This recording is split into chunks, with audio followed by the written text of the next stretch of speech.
Dear friends, we're ready to proceed to the next panel. I'll let my esteemed colleague Lilia Honcharevich introduce the theme for the next panel and to start off with the minute of silence. Lilia, please.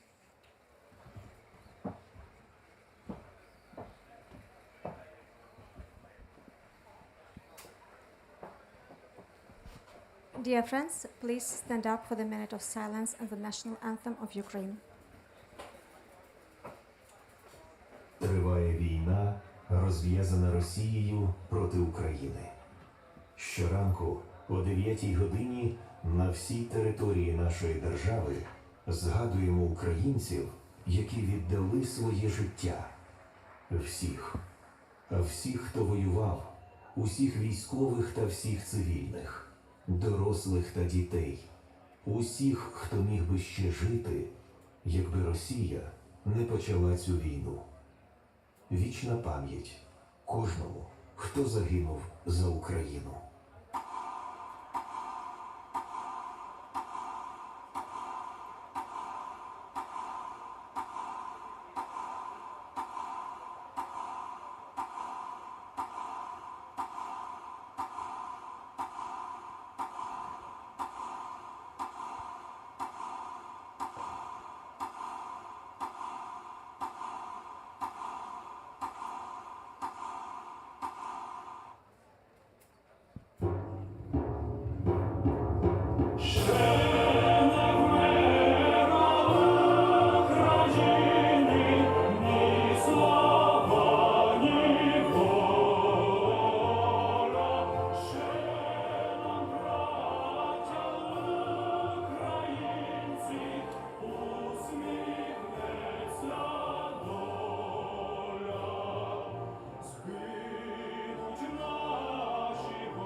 Dear friends, welcome to the Ukrainian Democracy and Victory Hub that are at Arendalsuka, that are co-organized by the Capacity Democracy Week, SMB Noria, Arendal Library, the Arendal Kalina, and many organizations that are contributing. Each of every one of you can be a part of this hub this year and also for the next years to come to register the panels with a topic that concerns Ukraine. We have also with us the very important topic today to discuss, and we have the full agenda today from 1 o'clock till 6 o'clock, thanks to SMB Noria. And we have also today, we have the also cultural program that will be introduced by Arendal Kalina. And also we have the charity auction of the picture that painting that you have see here. It's the painting of the Arendalsuka founder, Oysten Djupadal, and you can bid for this painting, and the money will go to buy the car for the front, for the evacuation, and it will be. This charity auction is in cooperation with the Ukrainian Freedom Convoys and Oysten Djupadal and the Capacity Democracy Week, and the car will be named Capacity Democracy Week. Now we will have very important panel that Lars is that is organizing about the entrepreneurship in exile. We have a small video just to see how the Ukrainians defenders, how the Ukrainians business are working in order to ensure and bring the victory closer. So be with us till 6 o'clock and we will have the very nice, interesting and very useful program. Thank you. Ukraine, the key to Europe's security, the fortress of democracy. Introduction. Friends, colleagues, partners, today security is not theory, it is reality. In Ukraine, the future of Europe is being decided. The future of democracy, the future of peace.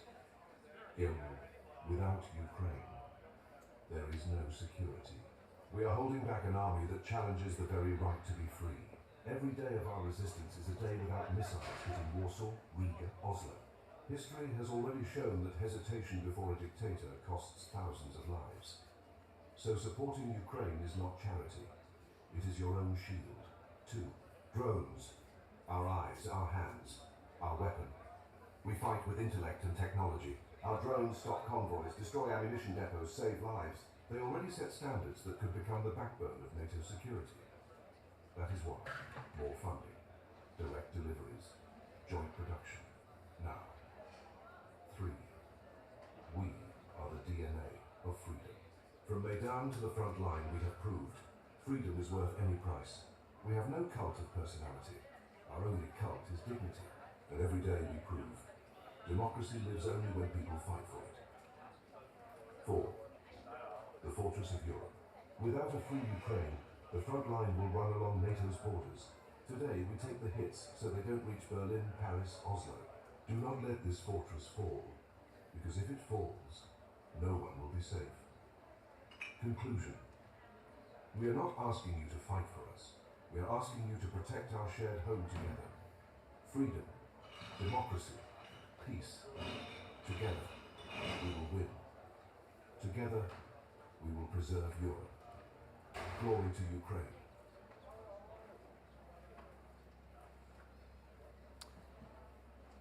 And on that, I'd like to call to the stage Steinar Korsmo.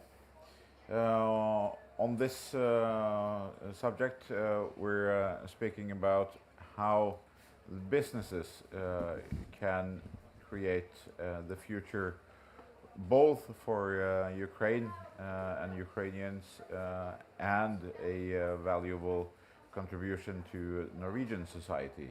And the lessons learned from the Ukrainian diaspora in Norway. And Steinar has a long and storied experience within the startup community from Seed Forum International, both in Ukraine and the neighboring country Moldova, and of course here in Norway and all across the globe. So I give the floor to you, Steinar, to give us some insights in how Ukrainian entrepreneurs can succeed in Norway. What do they need in terms of support, and what can we as a society provide, both from the commercial sector and from the public sector? Please, Steinar. Thank you, Lars Petter. This cable is quite short. Actually, if we could move this a little bit like that. Whoop. Okay? Sorry for that. Yeah, thank you. Did I destroy something? Everything is okay. Okay, thank you. Well, Lars Petter, thank you very much.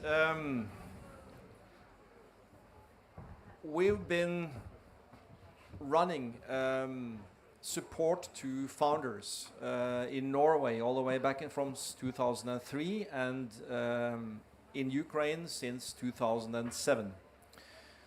Just to explain a little bit of basically what we do currently in Ukraine, we have 3 major innovation centers or accelerators basically, meaning we have about 4,000 square meters under management. The one which is the biggest is iHub in Kiev.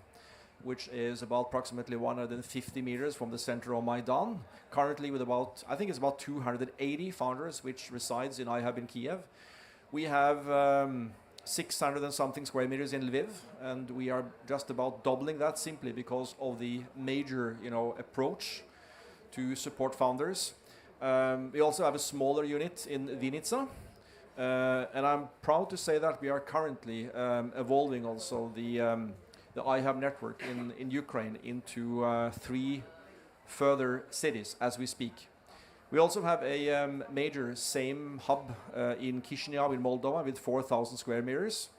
So in this system, it is a major, I would say, explosion of foundership and entrepreneurship, basically an important backbone of the innovation system of Ukraine as well as Moldova.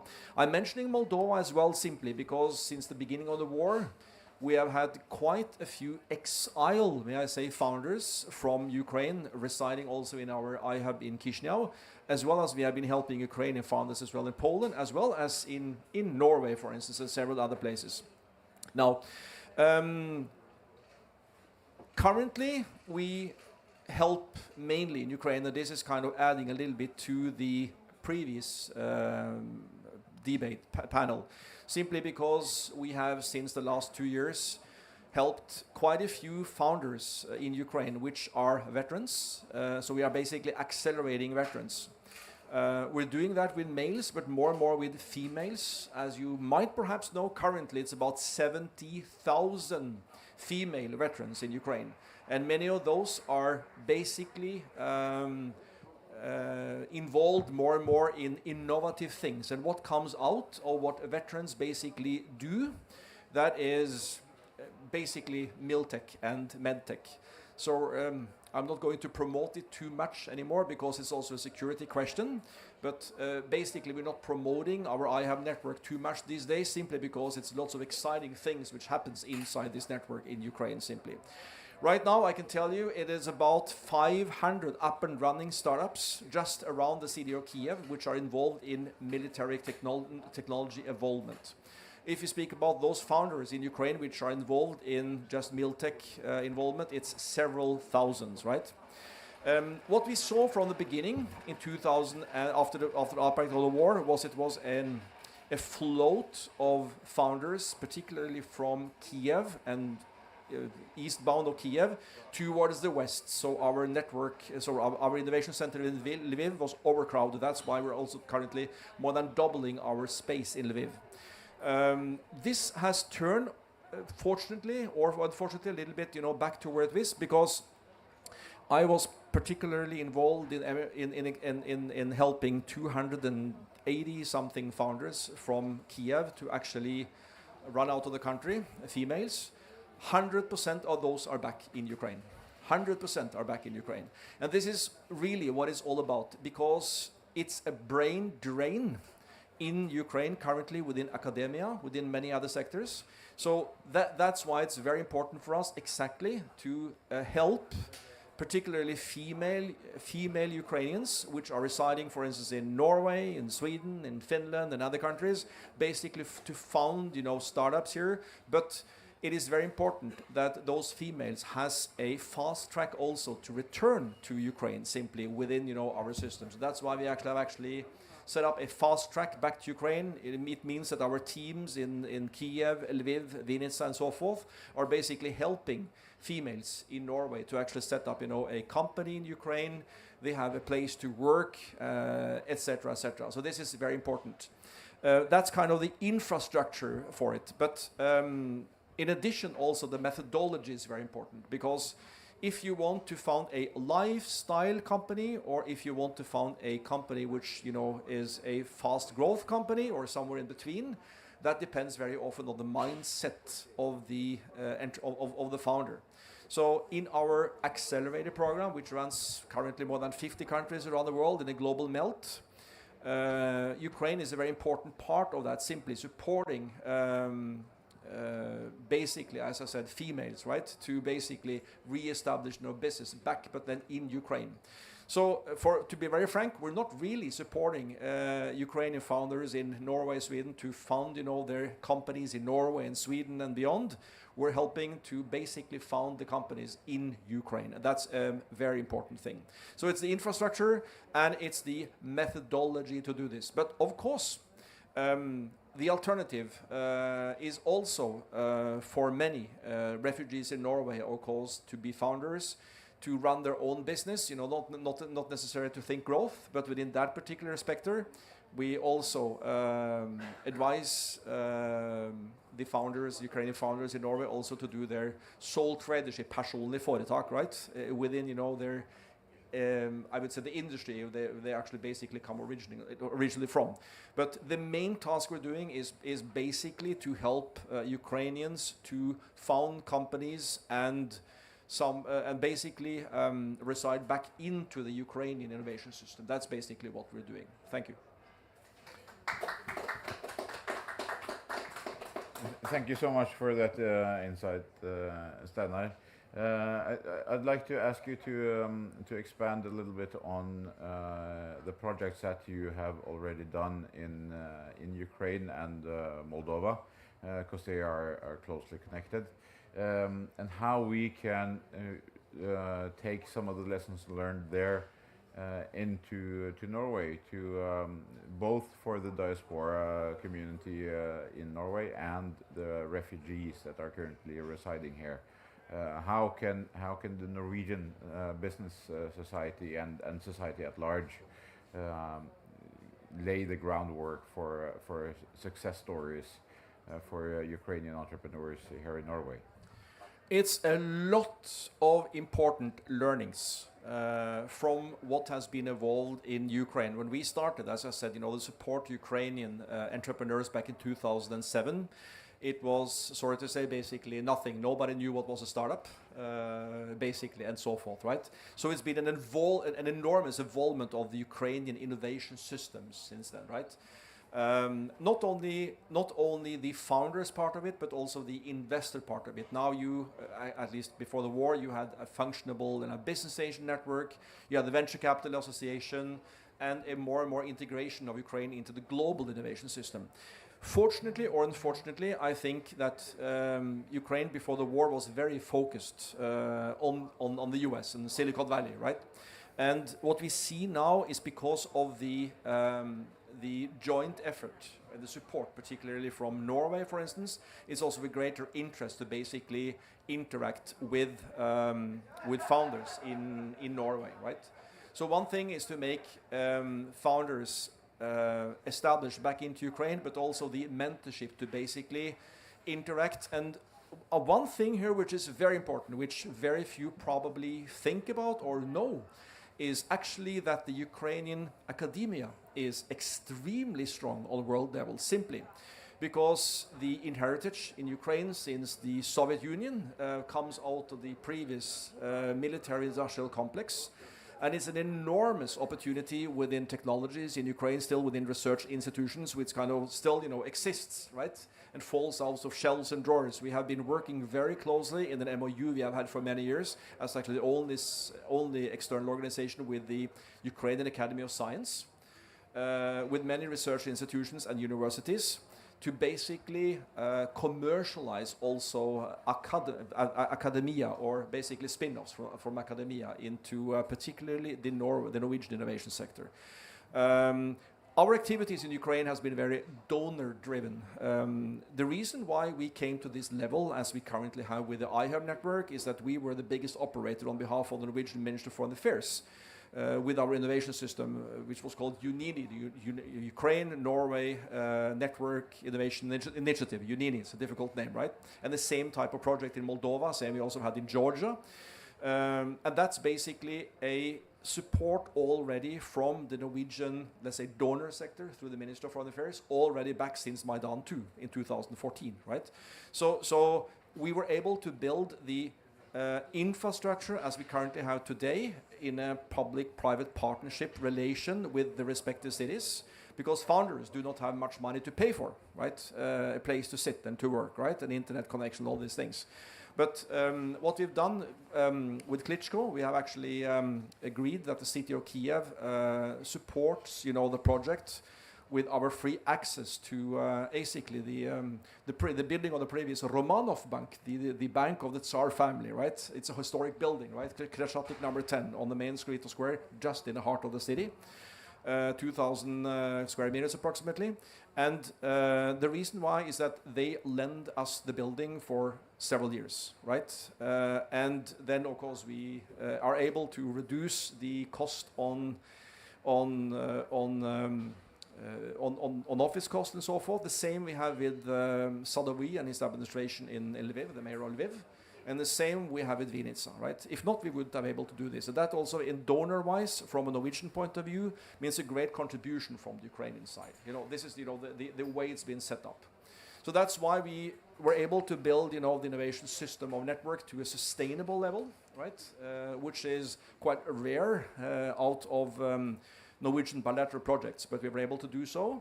And it is important to understand those strong aspects with the innovation system and entrepreneurship structures in Ukraine, which originates back, I would say, from academia all the way back from the Soviet times. And in closing, Steinar, if you could point out to some specifics that we could take in, learning from what the Seed Forum International and iHub has been doing in Ukraine. What can we implement in Norwegian, both in the public sector and, of course, to make sure that Ukrainian refugees are successful in Norway with regards to business and startups. Just some simple to the point points of learning. What can we do in Norway to ensure that Ukrainians succeed in business in Norway? First of all, to make, you know, things happen, we need infrastructure and methodology, right? Infrastructure-wise, it would be great if we would have an even stronger support from I would say, Norwegian municipality level in the same way as we have been able to achieve in Ukraine, which means basically that the understanding among politicians and bureaucracy at the municipality level needs to be not only to provide grants, support, you know, social security, blah, blah, blah, to refugees, but also to promote opportunity to also actually do a startup within an infrastructure which doesn't really exist today, which we would like to build. You know, there is no reason why Klitschko and Sadawi in Kiev should, you know, provide buildings to Seed Forum, if not the city of Oslo and the city of Drammen and the city of Stavanger would do the same on this side. Right? We're talking about hubs.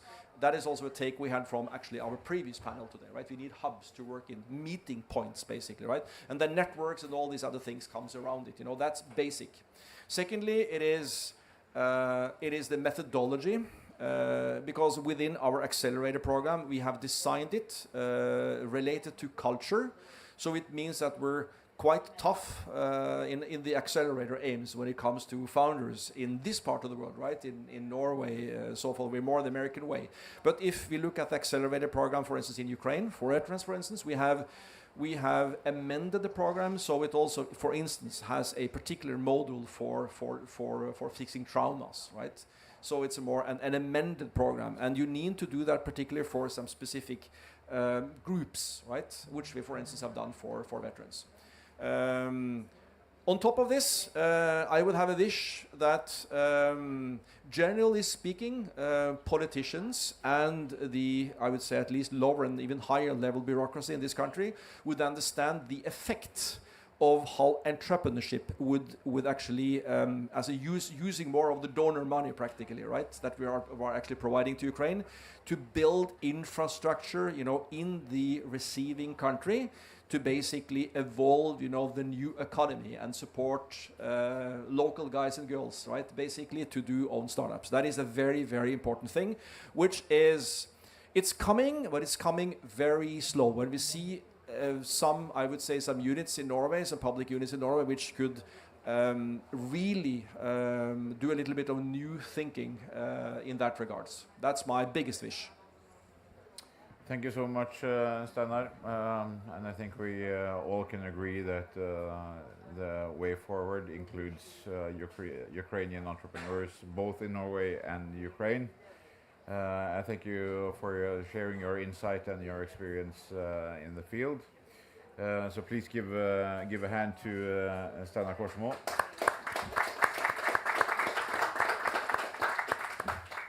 And the cooperation between SMB Norway and Carpathian Sea Democracy Week will continue at 3 o'clock with a new panel in this tent. So I thank you for joining us right now, and I kindly ask you to join us again in 30 minutes for the next panel. Thank you so much.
Dear friends, we'll start now. Could you please stand up for the minute of silence and the national anthem of Ukraine to put the memory of the fallen heroes? Триває війна, розв'язана Росією проти України. Щоранку о 9 годині на всій території нашої держави згадуємо українців, які віддали своє життя. Всіх.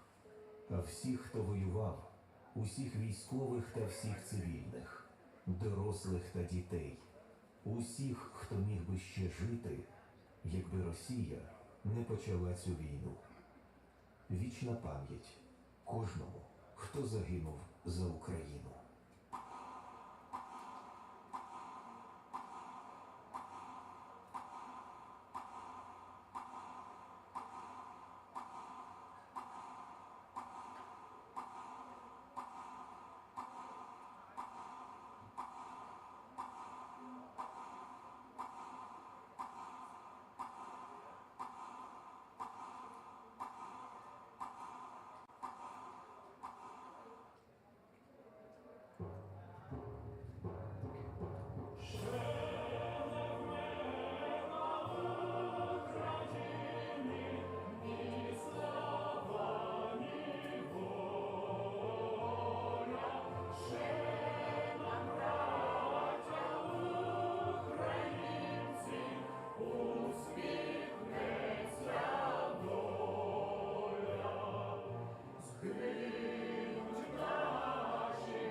Thank you. Dear friends, welcome to the Ukrainian Democracy and Victory Hub at Arendalsuka that will take place now regularly every year here at Arendalsuka. That is co-organized by different organizations. The Capacity Democracy Week, the Ukrainian Arendalsuka, Norwegian Helsinki Committee, SMB, Norge, the Arendalskalina, the Shvena Rota, and many other organizations. We invite all organizations to join and also to co-organize your own panels at the next Capacity Democracy Week and at the next Arendalsuka within the Ukrainian Democracy and Victory Hub. We will have today the very important topic to discuss, mayors at war, and how the Ukrainian mayors transition into wartime leaders, and how the Norwegian mayors can prepare to the war. We will have with us the media, the that are coming from the Sumy Cordon Media that is located directly on the front line. And we will have also with us the 5 frontline mayors from Sumy region. Please go to the stage. And we will have also the, just in front of you, the Oystein Djupedal painting, the painting that is for the charity event that will also be conducted further on by the Sumy Cordon Media. And this is the painting of the founder of Arendalsuka, and it will be, the money will go to buy the car for the front line for the military, together with the Ukrainian freedom convoys. So please welcome the mayors.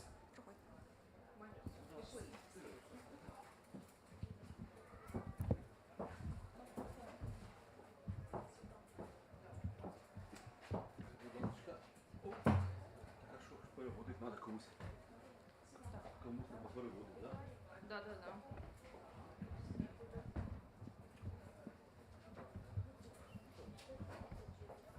So, hi everyone. My name is Alona, and I'm a CEO and co-founder from media from Sumy region. And now, all of these mayors here, me and my journalist work every day in this community under fire on front line, and we know about this community all. So some questions for mayor and about their life. This is Mykola. Mykola is a leader of community more than 26 years. And 4 years now, he is leader under fire.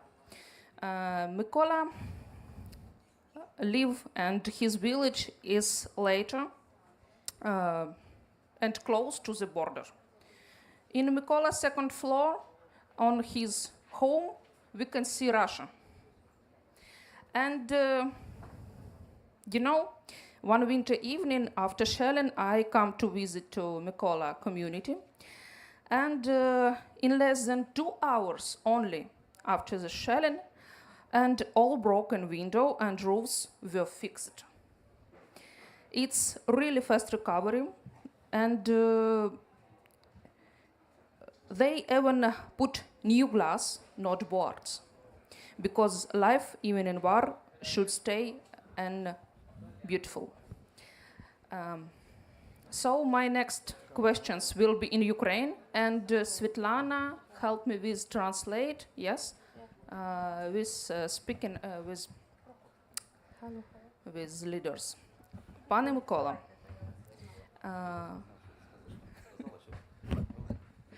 значить, я говорила про те, що ваша громада знаходиться на самому кордоні, постійно обстрілюється, і будинок, в якому ви живете, на даний момент жили, і вся сім'я жила, з другого поверху цього будинку видно Росію. Тобто от настільки близько пан Микола і його сім'я проживає. Я згадала, як одного разу взимку я приїхала до вас в громаду, вже було темно досить, бо взимку пізно темніє, і за 2 години, менше ніж за 2 години після обстрілу, вікна і дахи були зроблені. А ще ви та громада, яка відрізняється тим, що після обстрілу вікна не забивають дошками, у вікна вставляють скло. І ви завжди говорите, що навіть посеред війни люди мають жити, люди мають бачити світло, вони мають бачити і розуміти, що все буде добре і життя триває попри всі ці жахи. Чому це важливо? Ну, дивіться, добрий день всім.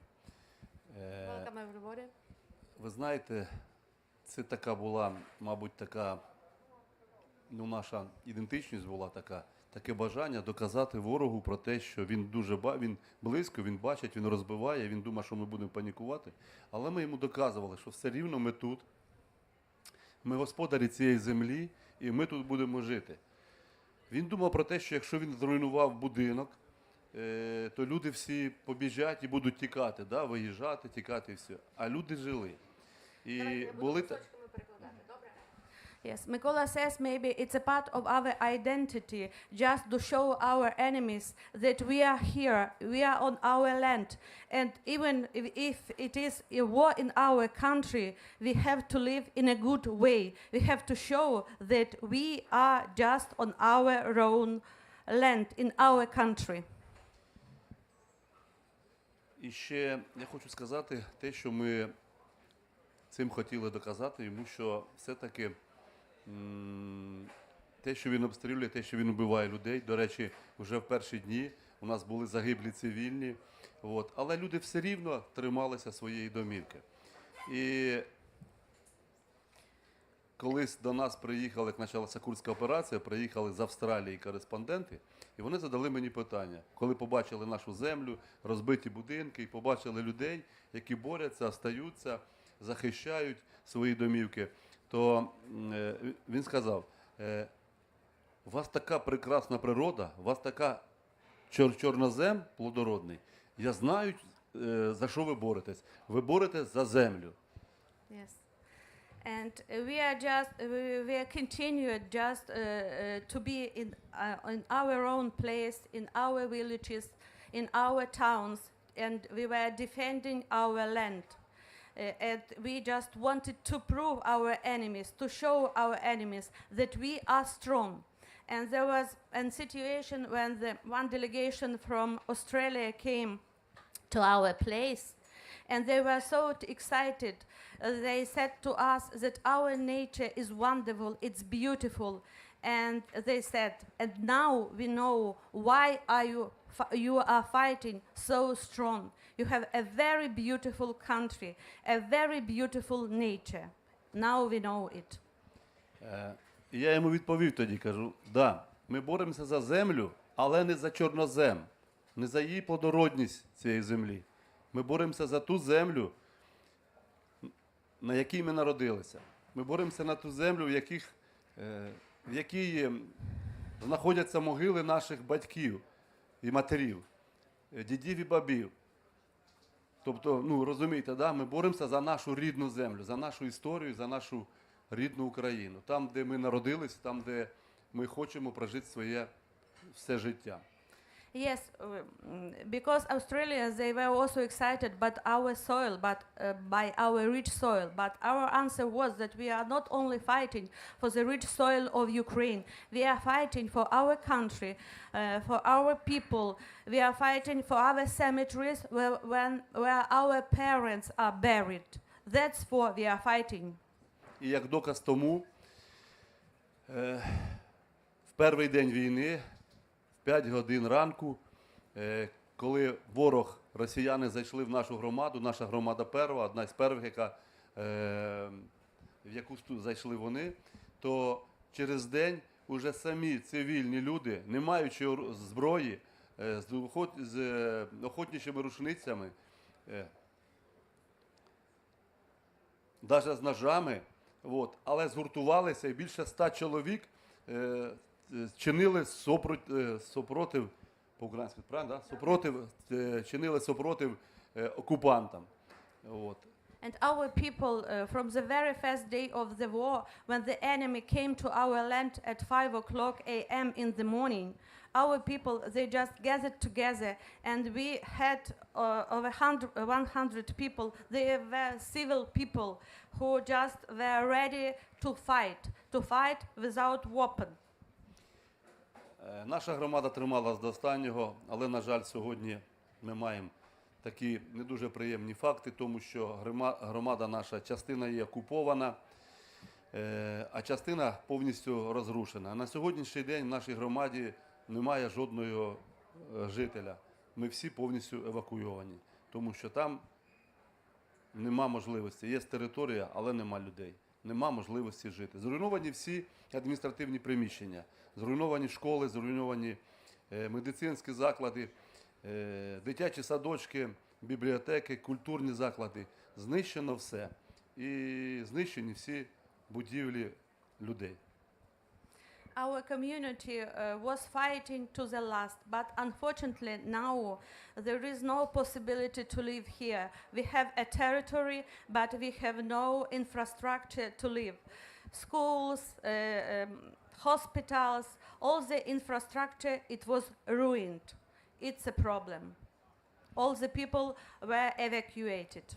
Але ми віримо в те, надіємося, живемо з надією про те, що ми переможемо, війна закінчиться, буде мирний час, і ми повернемося до своїх домівок, відбудуємо установи, зробимо їх ще кращими і знову будемо народжувати дітей, вчити їх і жити далі. Ми віримо в Україну, ми віримо в перемогу. But we strongly believe in victory. We have a big hope. Our Ukraine will be renewed. We'll be living in a new country. New people will be born. We'll start everything from the beginning. And one more question for Mykola. So I was in your community in this match. It's only 6 months ago, and Frontline was in your community, but in this time, culture life stay alive in this community, and libraries, churches, work, concerts, and all of this. So you know and know on ground basis all about life under fire.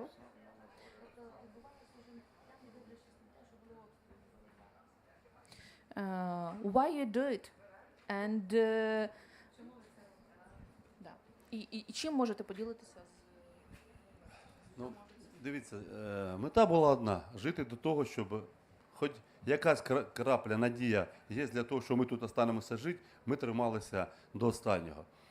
Але настали такі часи, що вже фактично неможливо було жити, тому що села почались окуповуватися. As I said, we were fighting to the last. When there was just a little hope, we were there. We were on our own land. But unfortunately, the enemy occupied our territory. Це були тяжкі часи, і користуючись нагодою, що я сьогодні в Норвегії, я хотів би подякувати всім тим людям, всьому норвезькому народу за ту допомогу, яку вони надають Україні. It was a very difficult time, but today, when I am in Norway, I want to say a big thank you to Norway, to Norwegian people for the huge support.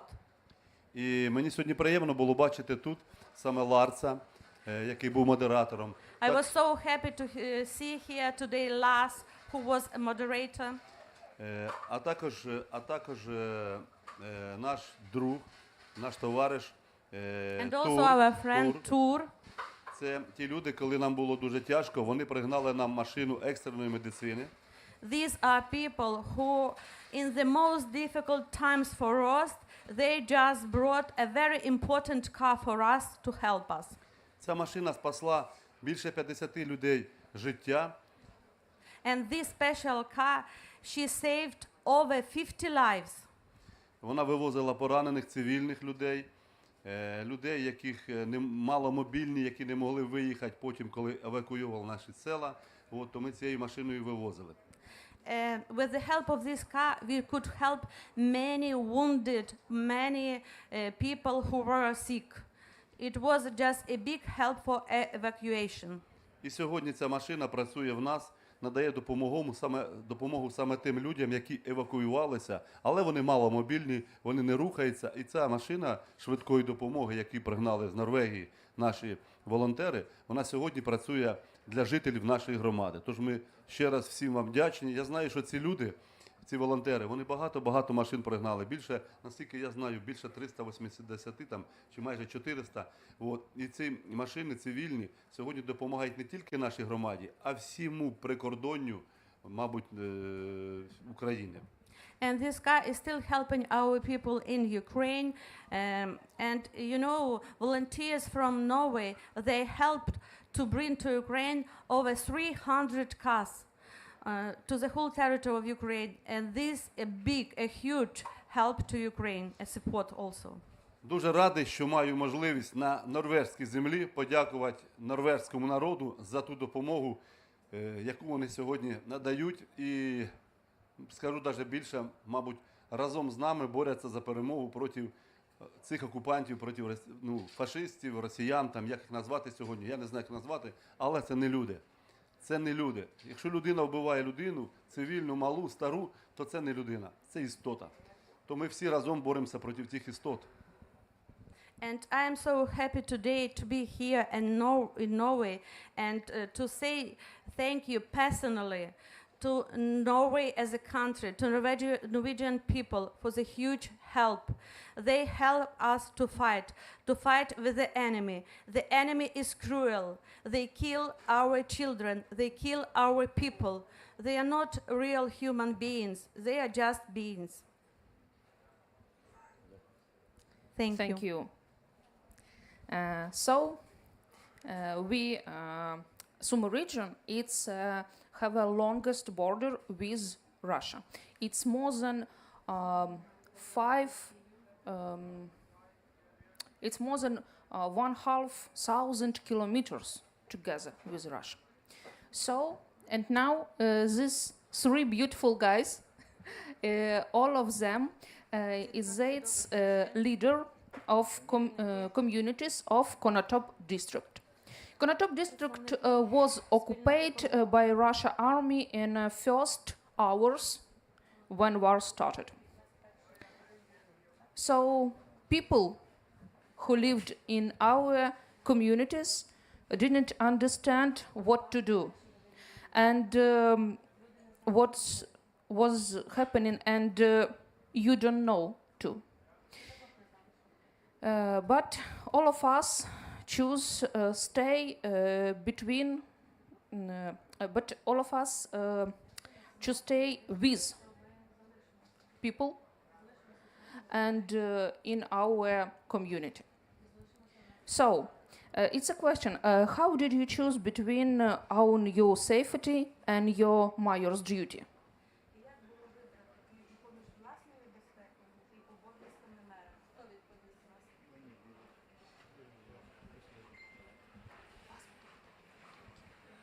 Доброго дня, шановні присутні. Ну, як було вибрати? Дійсно, ми не знали перші дні, на перший день не знали, що робити. Потім все прояснилося, все вияснилося. Ну, як сказала Альона, що ми були окуповані, я скажу не так. Ми були ізольовані. Прапор України висів на кожному приміщенні, він не знімався. Якщо це заходили росіяни, його прибирали, то через певний період часу він був на місці. The question was about choice, you know. Actually, there were no choice. We were not only occupied, we were also isolated, you know. But the flag of Ukraine, it was actually on every house, on every institution. When somebody just was trying to put it out, the flag immediately was on its place. Через наші громади проходили логістичні шляхи російських військ на Київ. За період більше місяця ми були в ізоляції. За цей період, так само як через Миколу Івановича, пройшли десятки тисяч бронетехніки, проїхало десятки тисяч росіян. And through our communities, there were logistics ways of the Russian army. And through our communities were going thousands and thousands numbers of different kinds of technique of Russian army. У нас завжди була комунікація з обласною військовою адміністрацією, комунікація з певними службами, але ж основна задача була це зберегти життя місцевого цивільного населення. Хоча ми скажемо так, що не змогли ми це зробити в повному обсязі, тому що є за цей період і цивільні, і викрадені, потім повернуті вже з Росії неживими, мертвими, є загинувшими на місці, є розстріляні машини, є розстріляні будинки і так далі. We had a very good communication with our authority, with our regional authorities, but you know, we were trying to save the lives of ordinary people. It was our main task. We were doing our best, but of course, there were a lot of people who were killed, who were stolen, who were taken to Russia. Ну, звичайно, саме основне було завдання – це гуманітарна допомога населенню, це і продукти харчування, медична допомога.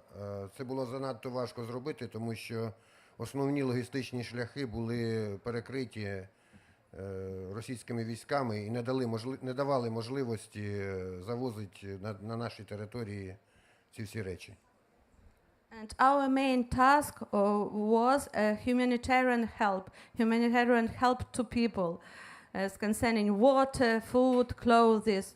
but it was so difficult to do because all the ways were closed. As I've already said, we were isolated. Ну і завдяки підтримці міжнародних організацій, міжнародних фондів, це все нам вдавалося зробити якимись проїзними, непроїзними, іншими шляхами. Але ж народ залишився на місці. Ні один представник влади із керівників у нас на території Конотопського району 8 громад, ні один голова громади не залишив своїх людей на призволяще. But with the help of the other countries, people from abroad, we were helping also our people. And all the leaders of our communities, we have 8 communities on our territory, they were on their places. They were helping their people. Ну і, мабуть, найбільше була радість і за той період, коли більше місяця після цієї ізоляції заходили Збройні Сили України, їх зустрічати, радіти і з надією дивитися в майбутнє, з надією в перемогу. Ми надіємося, що вона буде дуже скоро. Перемога повинна бути чесною по відношенню до України. Території – це не просто території нашої держави, це, перш за все, людські долі і людські життя. But the biggest excitement was when the Ukrainian soldiers were coming to our territories. We were waiting for them. It was greeting with tears. Yes, it was a big happiness because our territories is not only territories for us. It is our fatherland. Хочу теж приєднатися до слів Миколи Івановича, подякувати норвезькому народу, норвезькому уряду за підтримку України і надіюсь, що після закінчення війни у нас будуть спільні розвиткові проекти на розвиток обох держав і на піднесення життя кожного громадянина і вашої держави, і нашої. Дякую. And I also very thankful, as Mykola Ivanovich already said, thankful to Norway, to Norwegian people. And I hope we will win. And after the victory, we'll have many huge mutual projects. We'll be cooperating. We'll be developing together. Thank you so much. So thank you. And next question. You stay isolated more than 1 month, but Major, it's about power, and you work with civil people, with business, and with any another group. Your community is, I know, you made like a circle for a life. Some business made bread, some business milk, some business made bread, like деякі пекли хліб, хтось молоко, хтось м'ясо, і таким чином ви організували ось це коло виживання всередині громади без зовнішніх постачальників. So, change.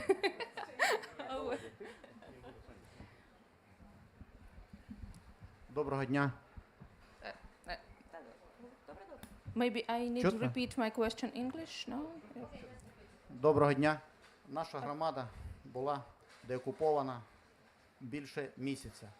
І те, що сказала пані модератор Альона і мої колеги, дійсно було дуже тяжко в цей час нам працювати, тому що логістичні шляхи були повністю перекриті агресором.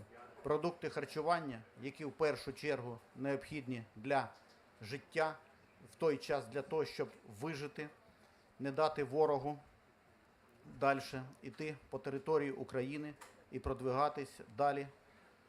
Нам приходилось приймати. As Alona said, yes, they were over the months under occupation. As the question was, how did you manage to survive? Yes, because as she knows, the communities they just created such a cycle of life. Yes, somebody was baking bread, somebody was cooking some food. They were all cooperating and gathering together. As a major said, it was not so easy, but the cooperation, the belief of the people could do a lot. Нам прийшлося прийняти неординарні міри, тому що 14 тисяч населення в нашій громаді, які потрібно кормити і кожен день забезпечувати медициною і всім необхідним.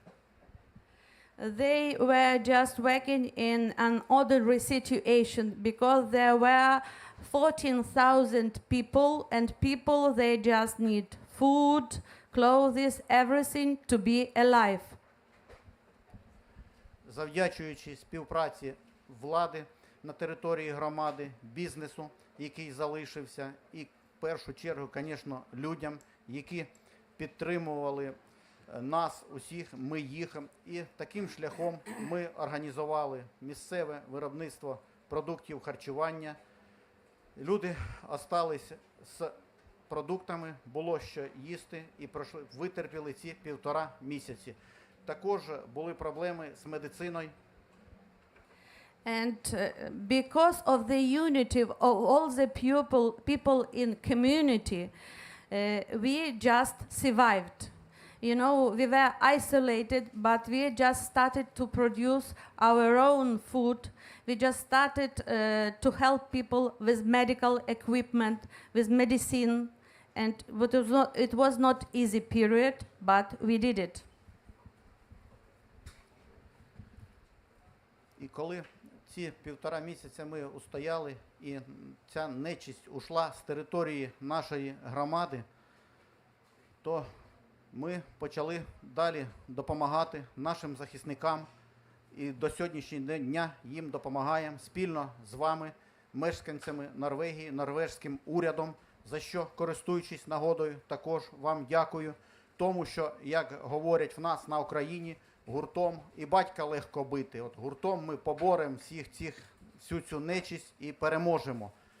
І плюс ще те, що Україна – це держава, яка не йде в Європу. Один з географічних центрів Європи знаходиться на території України. Так що ми вже частина Європи. І гуртом все в нас вийде. Слава Україні! Разом до перемоги! You know, we were 1 month and a half under occupation, but we survived. And after that, we just started to help our soldiers. All together in unity, because when we are united, we can do a lot. And you know, we strongly believe that we will win. Together with your help, we will win. And we will be living in a beautiful world. Thank you. So, thank you.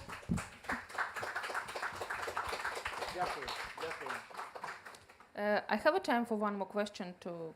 Yeah? Okay. One more question for Konotop region, community mayors. When your community was deoccupied and I think de-isolate, okay, some people left this community and relocate in another Ukrainian region. And some people left their houses because of Russia. And you, like a community leader, make a choice, buy for community money some houses.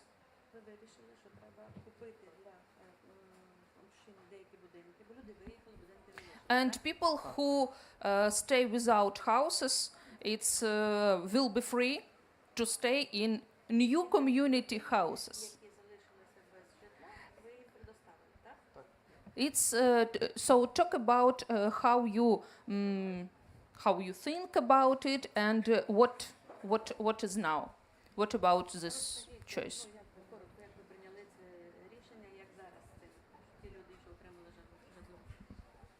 після деокупації в нас виникла ще одна проблема. Мешканці нашої громади, частина виїхали, частина залишилась під зруйнованим житлом.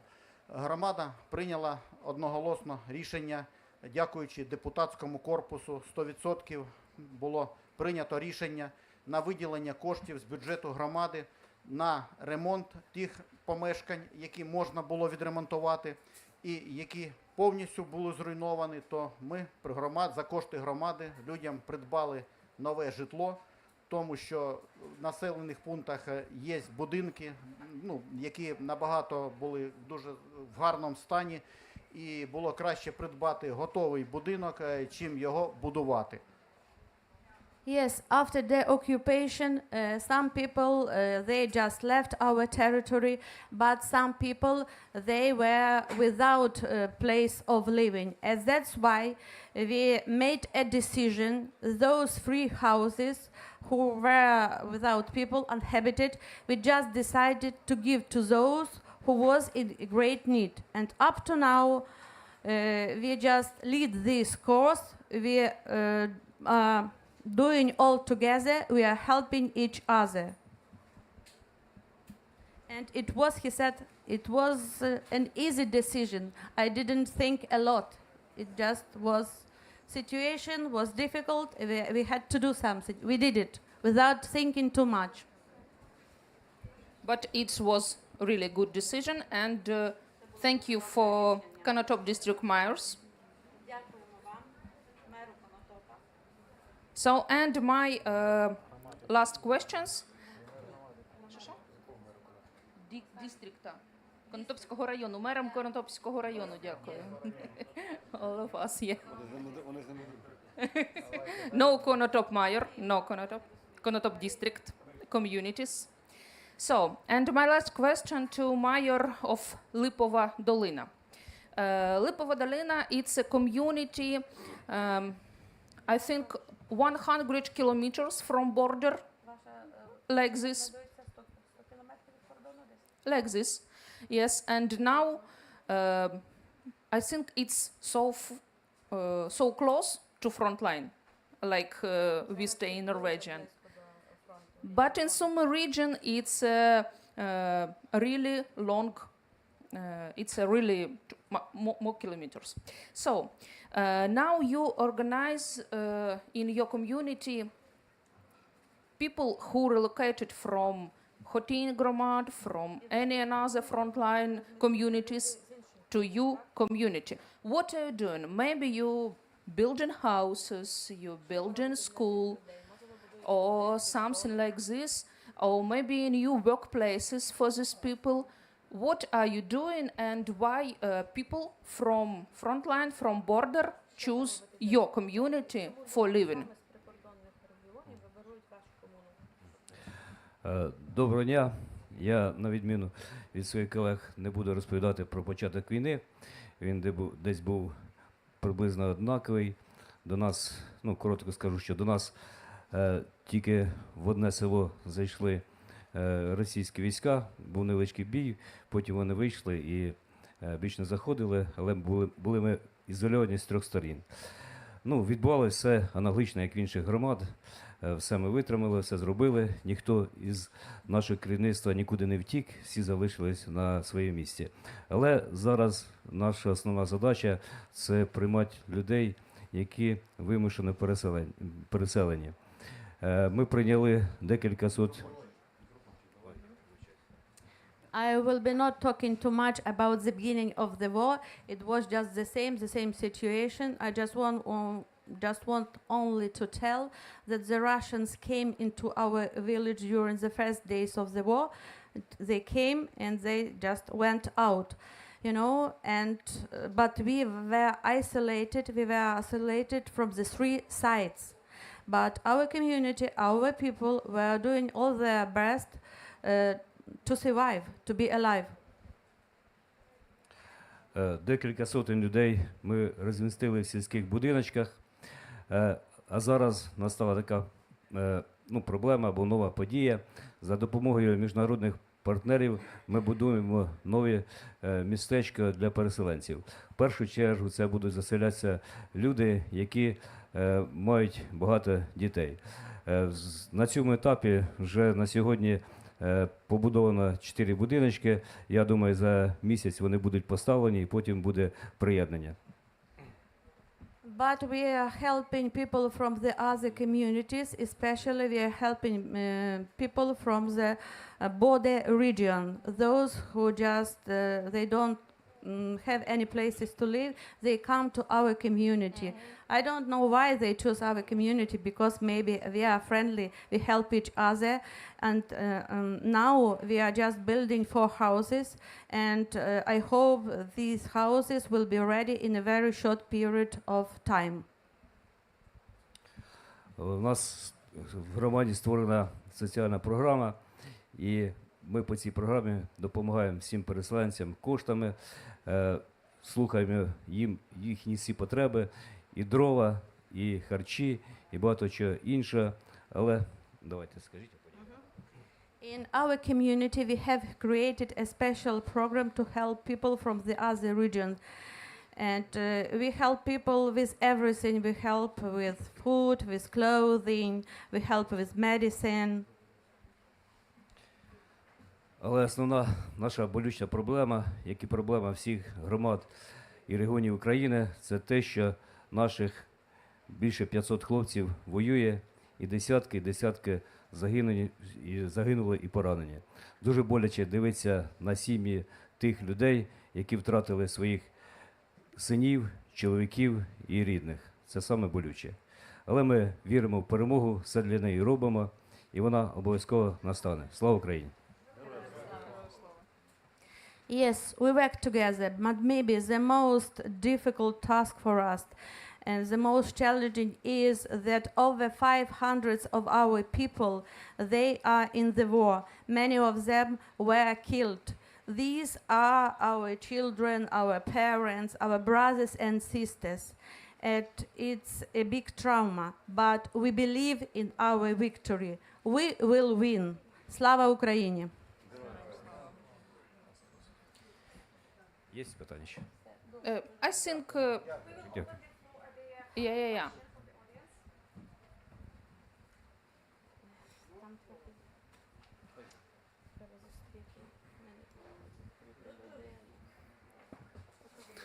Thank you very much for being here. I'm just a local politician from Arendal. And what I'm thinking, what's happening with the occupied areas in Ukraine, and if you shall, how the war shall end.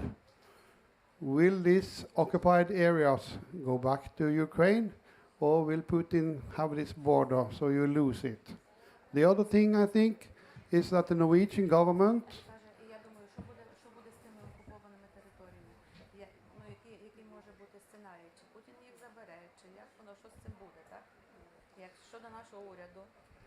you are very grateful for the support from the Norwegian government, but and you're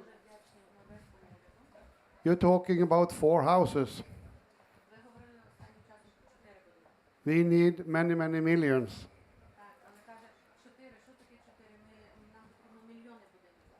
And the Norwegian government makes so much money for this war with industry, energy. So it's so important that we understand if you lose this war, we will have a huge immigration into Europe of refugees. So the politicians who is running our country must wake up more than we are today. І It's very, політики в very нашій important. країні, вони повинні думати трішки більше на цю тему. Це дуже важливо. And you come here to Arendalsuka. I know how long you've been travel with buses, trains, planes. Ви приїхали на Арендалуки, і я знаю, як довго була для вас ця подорож. І автобусом, і поїздом, і літаком. So I hope it should be more people here. Я думаю, що тут повинно би було зібратися трошки більше людей. But you are now doing a very good job. You're telling about this story, about the terrible happening in your Саме country. зараз ви виконуєте дуже хорошу роботу. Ви розповідаєте вашу історію. So we small local politicians, we will fight for your case. І я із цими місцевими, з вами, з місцевими політиками, і ми будемо про це розмовляти. Thank you. Дякуємо.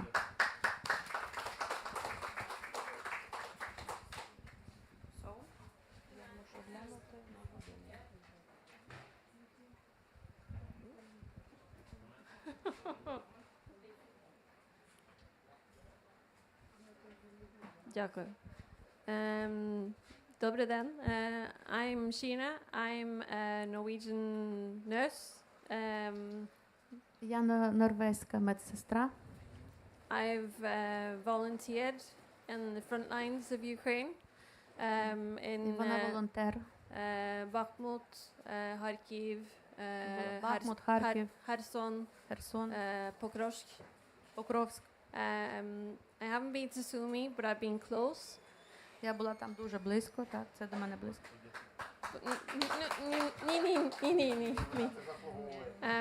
What I want to say is that Norway needs to learn from Sumy and other areas because we also have borders against Russia.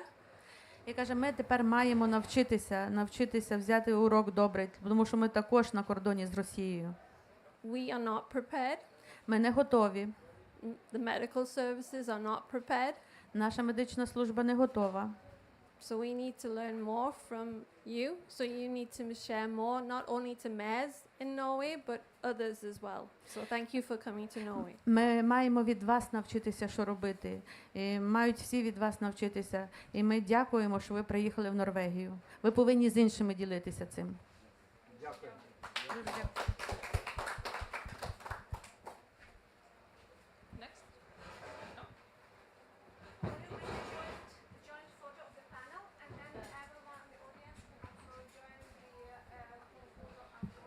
Yeah, and I want some words for finish. So, you know, all of these mayors, it's really powerful. Вона And вважає, що ви дуже сильні люди. theirs have amazing experience in organization life under fire. У вас Life, прекрасний досвід, як організувати життя під час обстрілів. life for civil people, normal Як life зберегти життя цивільних людей. in the middle of the war. Як вести нормальне життя посеред війни. And now you know how you can prepare for war.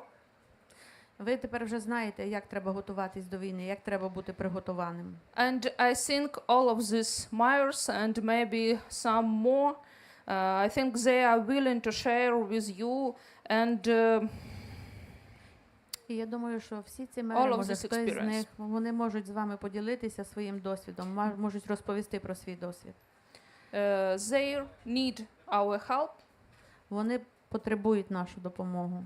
because this war it's not only about Ukraine, it's about all civilization world and all democratic country and Norway too. Тому що ця війна, вона не стосується тільки України. Це не тільки про Україну. Ця війна, вона стосується всього цивілізованого світу, всіх країн. So, thank you. Thank you Дякуємо. for support. Дякуємо за підтримку.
we are going to start our next panel. Unfortunately, we have been waiting for one of the panel participants. He is still running, but we will start already it right away. So I would like to ask the panelists to join me here on the stage. But first and foremost of all, we will have we'll stand up for the minute of silence and the national anthem of Ukraine. But before that, if you have seen, like there is the phone, the blue phone somewhere here on the chairs, just let us know, me or my colleague. So now, please, yes. No, it's not. It's similar, but it's a blue one. Yeah, so now we'll stand up for the minute of silence and the national anthem of Ukraine to award the memory of the fallen hero. Триває війна, розв'язана Росією проти України. Щоранку о 9 годині на всій території нашої держави згадуємо українців, які віддали своє життя. Всіх. А всіх, хто воював, усіх військових та всіх цивільних, дорослих та дітей, усіх, хто міг би ще жити, якби Росія не почала цю війну. Вічна пам'ять кожному, хто загинув за Україну.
Thank you.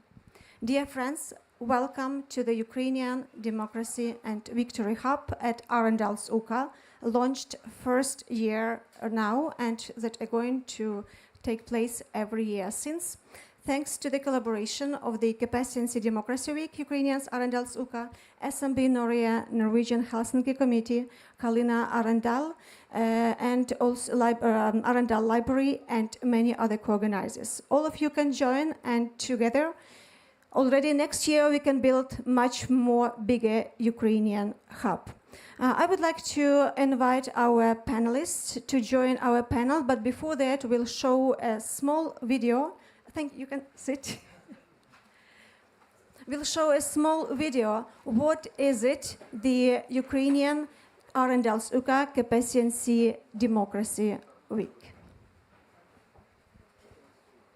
Демократичний тиждень Карпатського моря є аналогом демократичних фестивалів у всіх країнах Північної Європи та Балтії, які демонструють ефективність ефективність об'єднання суспільства для розвитку національного добробуту та діалогу, спрямований на посилення співпраці між Україною та країнами-партнерами на рівні органів влади, мерів, громадського сектору, правозахисників, політиків, парламентарів, юристів, економістів, митців, журналістів, лікарів, волонтерів, активних громадян у абсолютно всіх сферах – від політики, регіональної співпраці, економіки, безпеки, енергетики, креативних індустрій, соцсектору, медицини, культури для обговорення шляхів консолідації зусиль для наближення перемоги України.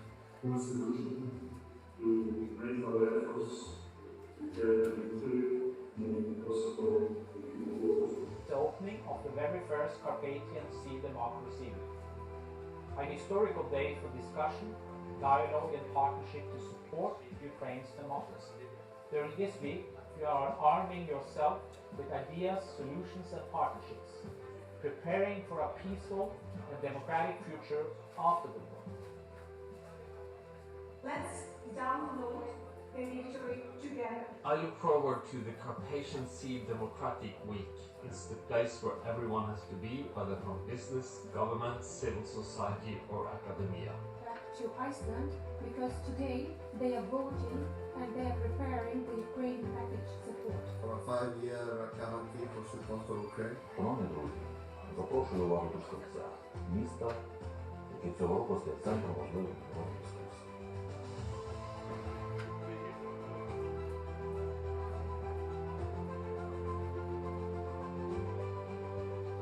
Новий унікальний формат в Україні, коли кожна організація може організувати власну панель з власними спікерами і порядком денним.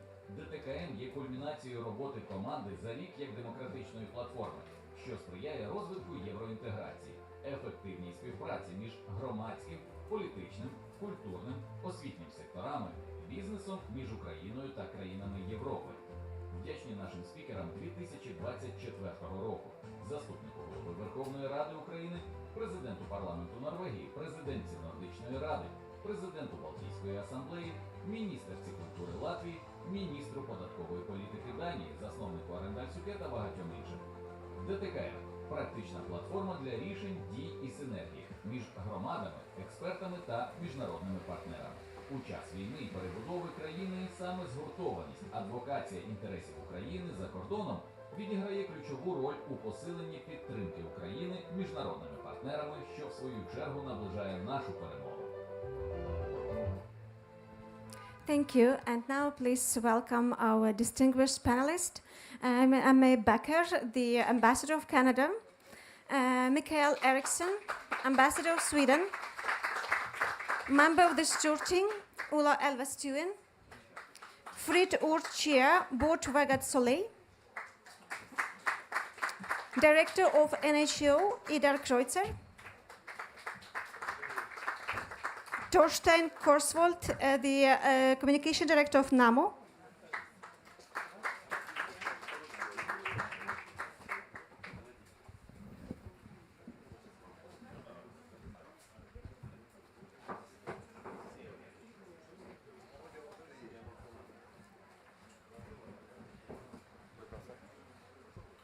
So it's a very right place for the NAMO, where we are going to have ahead tomorrow's meeting between Trump and Putin. So here is the answer of that it's only the victory is possible from the position of strength. Please take your seats, those who are, so you will not have to be on the rain. There is places here in the front. We have today very important panel, Democracy Under Fire, Alliances for Ukraine's Victory. Today we bring together diplomats, parliamentarians, industry leaders and civil society to explore how alliances, military, economic, political and societal can help Ukraine secure a victory and in doing so protect democracy across Europe. We will discuss urgent need, military solution, long-term strategies and the power of partnership. As we used to say in Ukraine, if you want to go fast, you have to go alone. If you would like to go long way, you have to go together. So please applause for our distinguished panelists.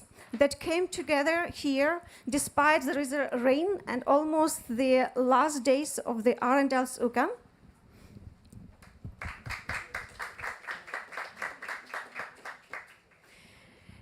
So first of all, I would like to address the questions to our distinguished ambassadors.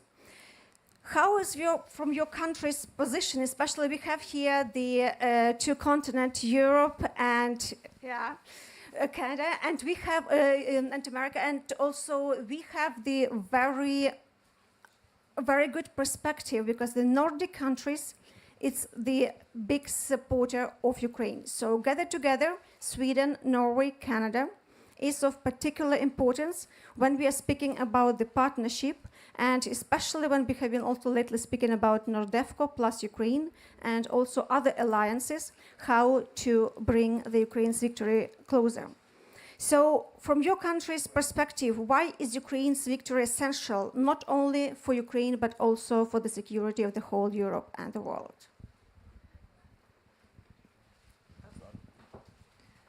Is this one on? Yes. Well, first of all, it's an honor to be here with you today, and definitely changed plans to stay because this is very, very important to us.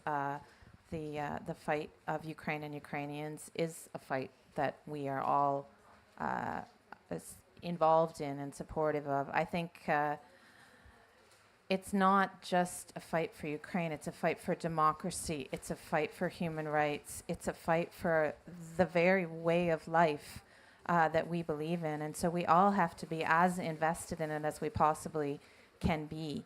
I think for Canada, we are geographically far away, but we have a huge Ukrainian diaspora. Before the war, it was the largest outside of Ukraine and Russia, and it's grown since then. We know Ukrainians, they're part of our cultural fabric in Canada. So there are very personal reasons for Canadians, in addition to the fact that we need to be standing up for what we believe in, and Ukrainians are doing that every day, 24/7, and we need to support them in every way we possibly can, for them, for you, and for ourselves. So that is why Canada stands with Ukraine until the end. No questions. Thank you. Thank you very much for inviting me to be here today. I think it is a significant moment indeed, and we just have to think about what's going on tomorrow in Alaska to realize that. I think for Sweden and for the Nordic countries in general, and the rest of our friends in the coalition of the willing and so on, I think this is a combination of two things. It's morally the right thing to do, to support Ukraine. It's essential. It's in defense of very, very basic values, which are important to all of us who believe in democracy and human rights. So that's one side of the story. The other side of the story is, of course, that this is very much in our own interest. This is about European security, and it is about the security of the countries in the neighborhood. Sweden does not have a land border with Russia, but we do feel Russian presence. We have been facing Russia for hundreds of years, and we know what it's like. So for us, this is essential. We also have our friends in the Baltic region, and of course, we also have old ties to Ukraine. So for all those reasons, but not least for our own sake, I think it makes very much sense to spend money, resources, and political capital in the support of Ukraine. Thank you. Norway has a direct land border with Russia, a unique position in the world, in NATO. How does that shape Norway's commitment to Ukraine defense? And how is about so special about Norway in terms of helping Ukraine? In the Norwegian parliament, what are the main challenges and opportunities in keeping strong support for Ukraine, especially ahead of elections? As Norway has a very unique position to help Ukraine without the possibility, without the debt or without taking any extra obligation on itself. Yeah, first of all, I think that one of the strengths here in Norway is that now we are here at the Arendalsuka, and you have all the debates that are here, and you can see all the parties are there. It can be fragmented and strong debates. But one of the strengths with the parliament is that when it comes to the support for Ukraine, it's unanimous. And it will be a unanimous Storting or parliament that will support Ukraine also after the election. There's no doubt. And the reasons is that what has been said. It's the principle. Human rights are universal. Democracies has to stick together, and especially in the world where dictatorships are supporting each other stronger. And then, of course, this is a common European defense situation. And of course, what you mentioned, Norway has we are a founding member also of NATO, and have the same neighbor as Ukraine. But what has happened now is that one thing is that, of course, it's a huge strength for all of Europe that Sweden and Finland are in NATO. That it changes a lot and changes a lot for us also. But then, even with the other uncertainty, it was mentioned the meeting in Alaska tomorrow, but the uncertainty also with the US makes it even more important to strengthen the cooperation and the support for Ukraine. For this is definitely a common European defense. And the discussion in the Norwegian Parliament and what the difference with the countries is, of course, the size of the support. Now we strengthen it strongly this spring. With now it's 50 billion kroners this year, or now it's 86. That is the altogether this year. But as you mentioned, we are the only country in Europe that can increase the support without having to take up more loans. And this is, of course, but it depends how we can do it. And what is very important with the last 50 billion kroners that was put up, then it's agreed that we can do this and use it abroad, in Ukraine, in Europe, to strengthen the build-up also of military equipment and what is necessary. And it will not affect the Norwegian economy negatively. And that means that here is a door that was open that now needs to be increased even more, because this is not a competition between Norway and Sweden and who gives most. It has to be, the level that we are at has to be set in on toward what are the needs in Ukraine. And that is kind of like the next step that we have to take, and the next parliament has to take, that you have to increase the support also a lot more, and we can do it, and it has to be set according to what are the needs in Ukraine. And we can be also strong, I think, especially now with the uncertainties with the US. I mean, finally also the European countries have stuck together much better, and also I include Canada into that. So now we are better set to have the same arguments and the same positions also on towards the US, which is necessary to hold up and strengthen the support for Ukraine.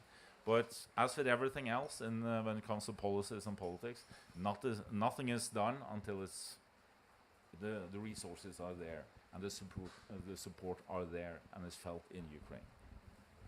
Thank you. Energy is a critical factor both in the time of war and in the time of peace. So how can the renewable energy partnership can strengthen the resilience and also independence from Russian energy pressure? And do you see the role of the renewable sector of Ukraine's post-war recovery as part of security strategy?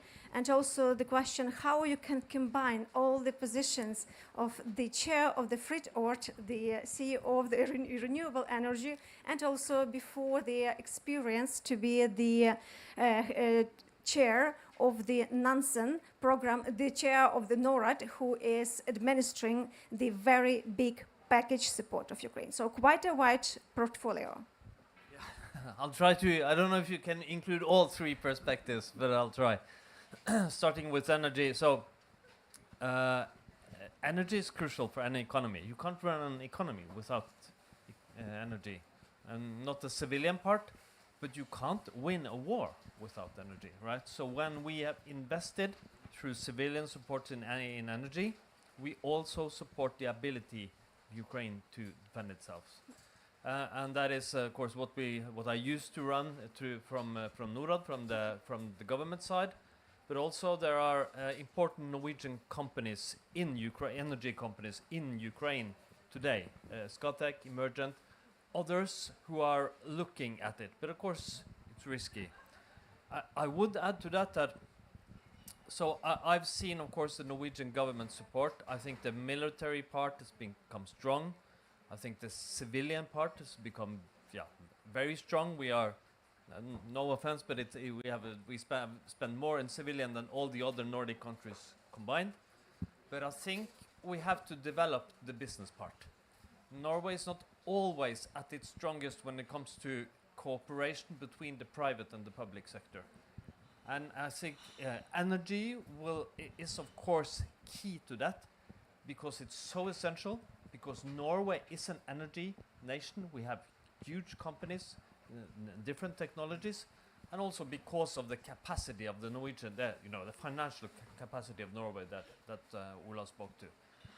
Just finally, and a bit on the side of this, I chair the Fritt Ord Foundation, which is the Free Word Foundation, that would mean in English, which is Norway's biggest human rights democracy foundation. And we just announced before the summer that we will double what we do internationally from Fritt Ord. And we will direct that towards one region, which is Eastern and Central Europe. And not only Ukraine, but Ukraine will be an important part of it, but also Caucasus, which is an extremely important region these days. So, and our goal is always to be catalytic, to spend resources with others, and to support civil society and human rights organizations there, like Lilia, because we have spoken about it before. Thank you. Yeah, thank you. And it's really of critical importance, and hopefully the Fritt Ord Foundation will also support us further. Fritt Ord Foundation supported 2 of the panels about the independence media in Ukraine and capacity democracy in partnerships. And what concrete steps can industry take to prepare for Ukraine's reconstruction market? Thank you very much. Just as a background, I represent NHO, which is the industry federation organizing 34,000 Norwegian companies in all sectors, from energy to finance. I'm also honored to be a member of the Business Advisory Council, an international group of industry leaders advising the Ukrainian government on mobilizing private sector. And let us just reflect a little bit on why that is so crucial. It's crucial for 2 key reasons. One is that the purpose of the bombing from the Russian side is to reduce Ukraine's ability for military defense, but also to undermine the Ukrainian economy and the resilience by the Ukrainian people by attacking crucial societal functions. So during the war, our ability to quickly re-establish, rebuild energy supplies, critical infrastructure, housing, and everything that makes it possible for the Ukrainian society and the Ukrainian economy to work is a key to the Ukrainian resilience in the war to defend against Russian aggression. And that cannot be done without private sector engagement. But also after the war, what everybody wants to see is a prosperous Ukraine, a part of a prosperous European economy. And in that context, EU membership will be important, NATO membership will be important, but the really key is to integrate the Ukrainian economy to the broader European economy as much as possible, as quickly as possible. So that's the purpose of what we are doing. And to look at your question, from the Business Advisory Council, we have, in the first year, we have focused strongly on enabling investments in the energy market to combine the public finances that comes from donor countries with the risk-taking capacity and the technologies from the private sector.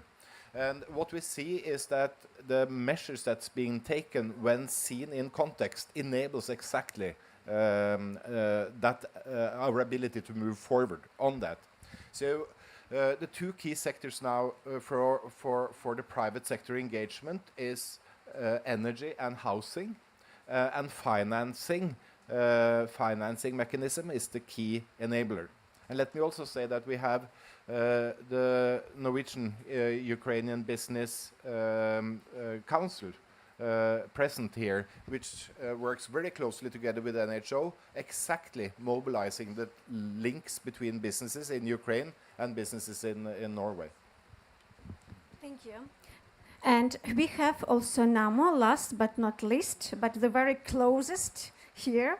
And the NAMO is one of the Europe's largest ammunition producers and now cooperates directly with Ukraine production.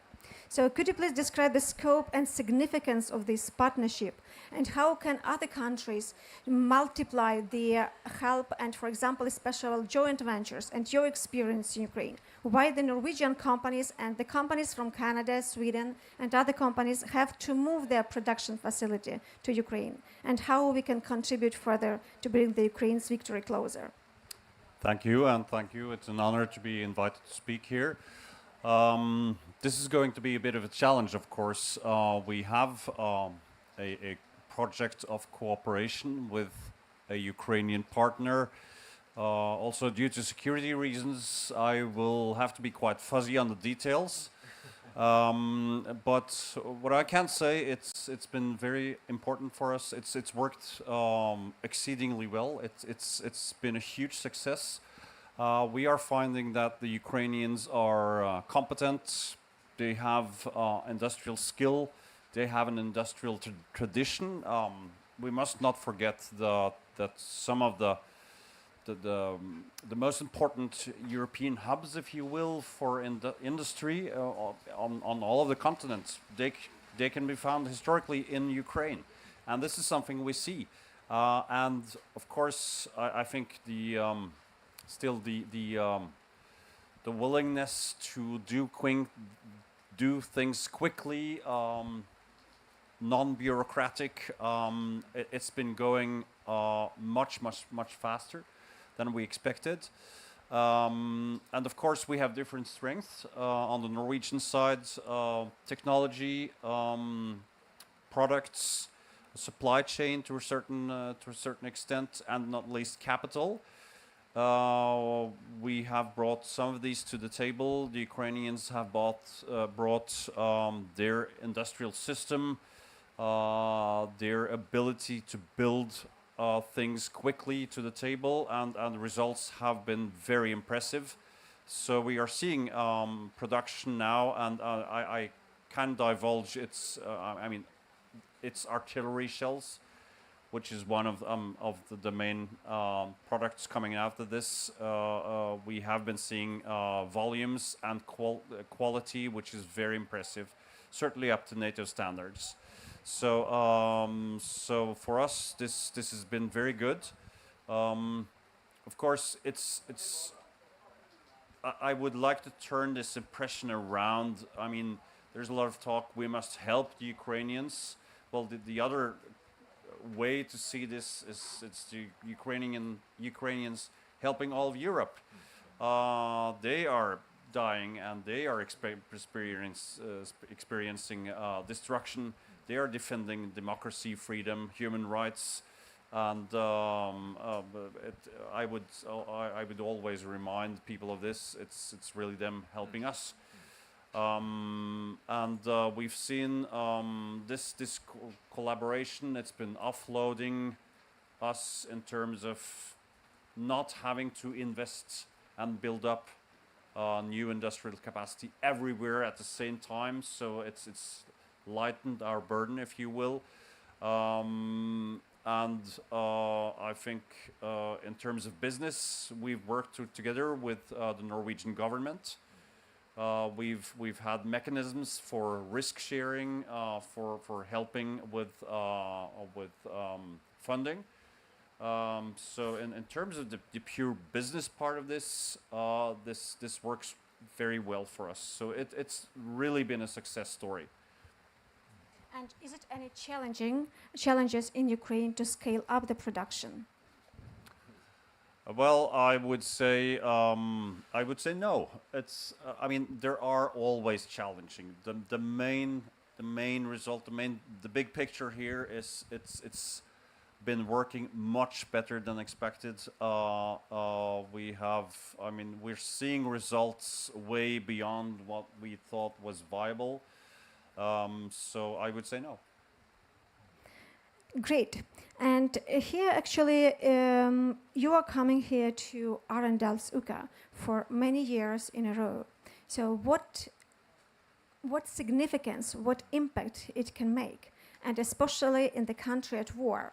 So what does it mean? And especially also the question to Ula, why did you come to Ukrainian Democracy Week? What was the idea behind? And how you can encourage others to come and to experience what does it mean, the democracy under constant air threats?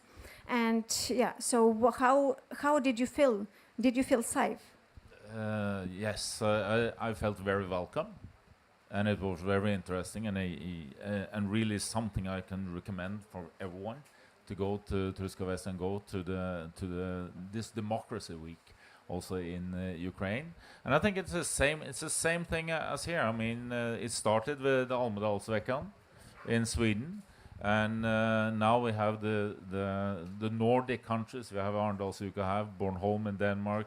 Finland have it. I understand also it's Latvia. There's also all the Baltic countries, yeah, so all the Northern European countries and Baltic. And I think what is very unique about this, and it's something that we should not take as something that is take it for granted, is that it's possible to have a democracy week with all the political parties can sit on the same stage and be in the same place, and there's no major quarrels or no major fuss about it. And it's not all countries or even democracies that can have such a democracy week.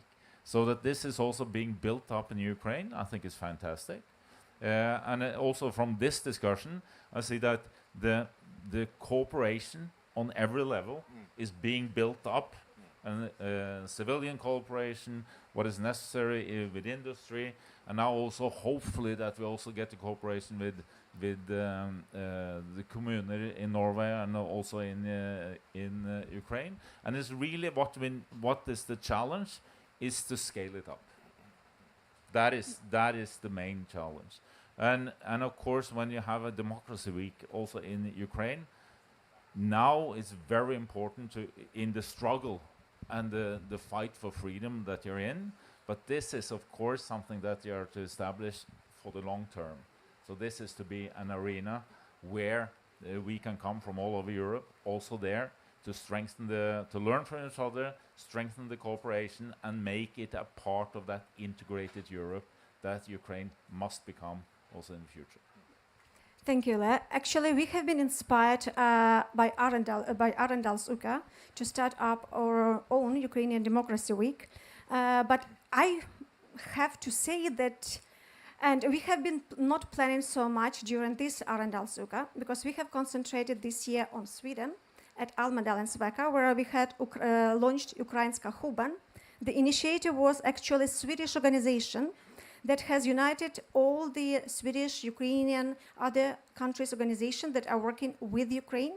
There we had really the Ukraine topic was number one.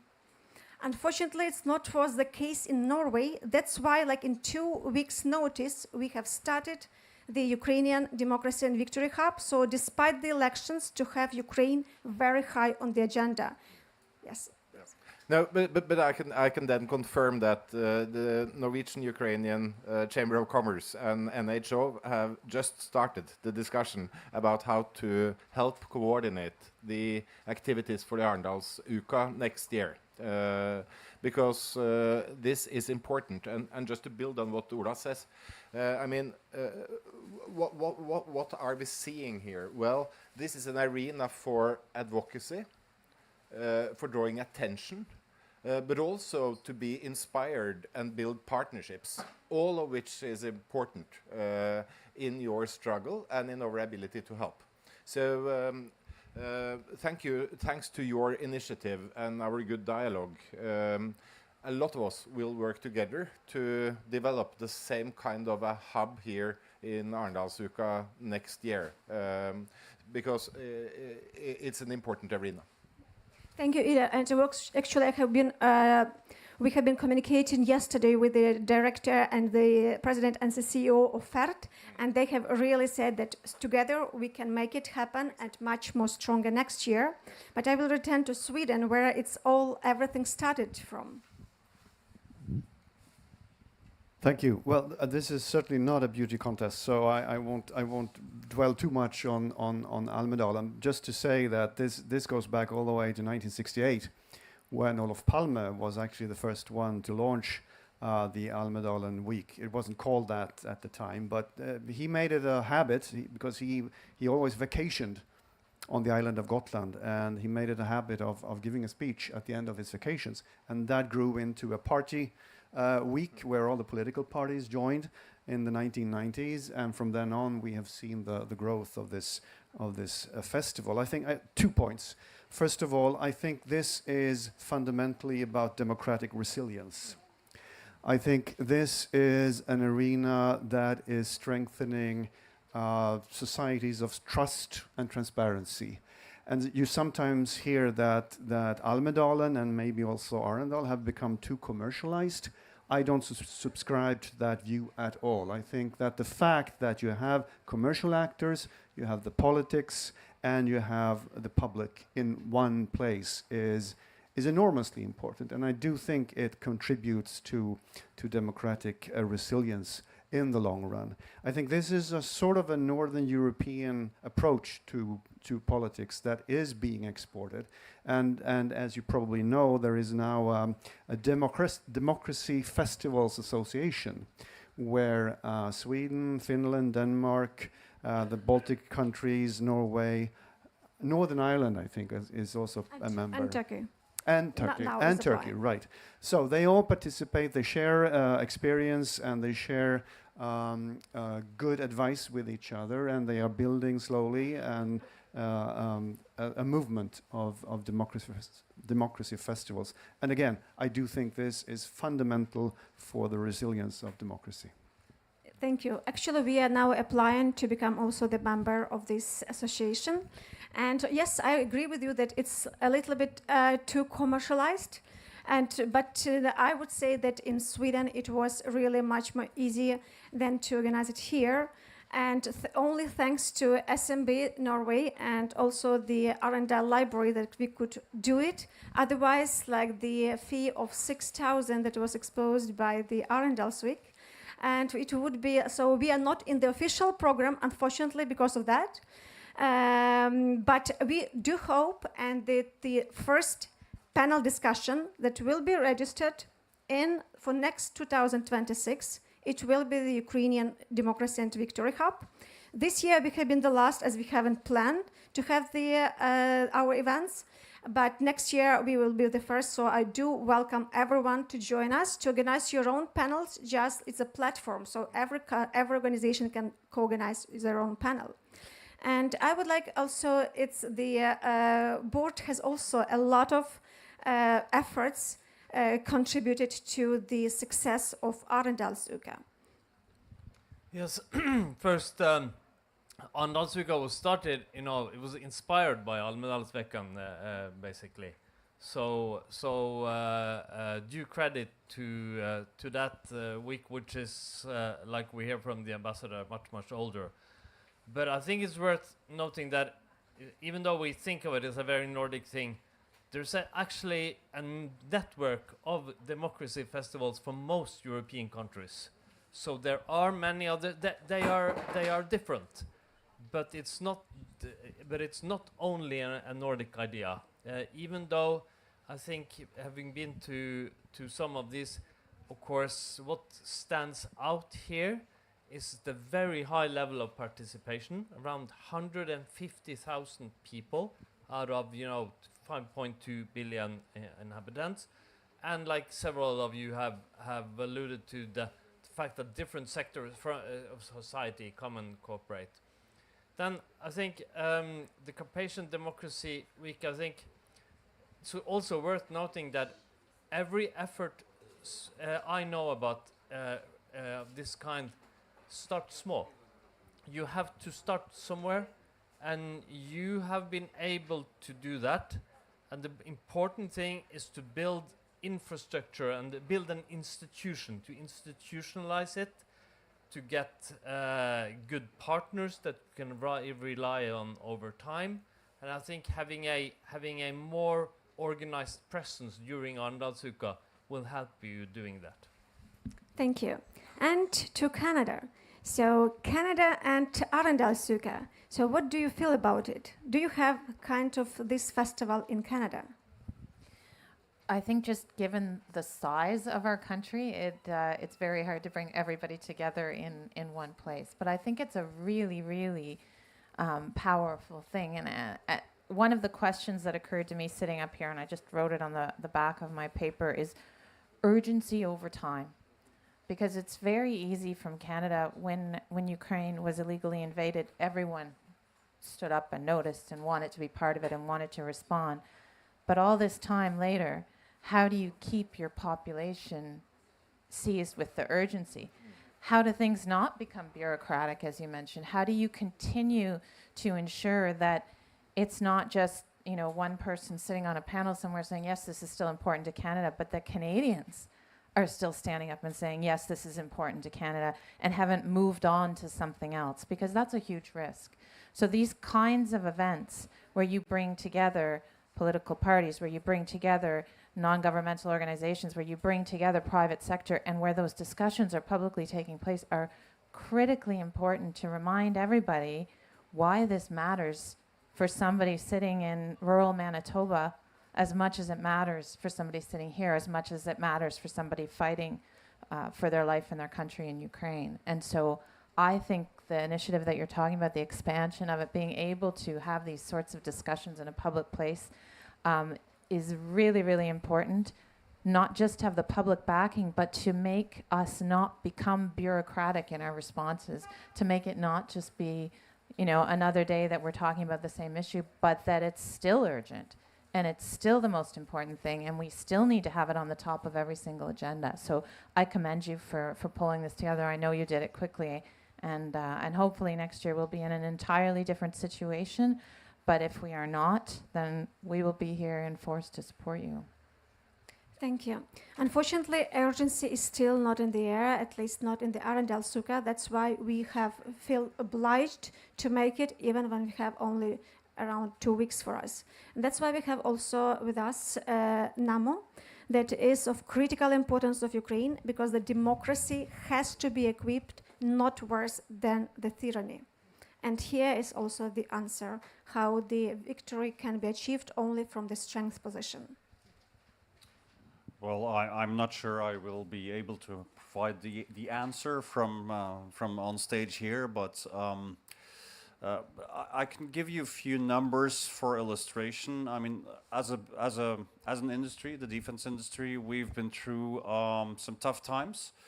I think everyone wishes there was no need for us, but unfortunately there is. But we've been through 3 decades of post-Cold War, a time of laying off little activity, few orders, and I think Europe as a continent has not at all been able to, retain their industrial capacity to produce, to make ammunition, to make main battle tanks, to make air defense, to make missiles, and so on. And we found ourselves at the outbreak of this war, and of course a lot of us knew for years before this we were in trouble. We found ourselves at the start of this war in a very problematic situation. We were supposed to build up, and the industrial capacity just was not there. And it takes years. Some of the machines we are ordering, they have a delivery time of 2.5 years. We have to train people who are doing the work in the factory. We have to strengthen our supply lines. There's a company called Chemring Nobel. They are one of just a handful in Europe making high explosives, pretty much needed for all kinds of combat systems and weapons. And their capacity, together with a lot of the other producers of high explosives, as little as probably,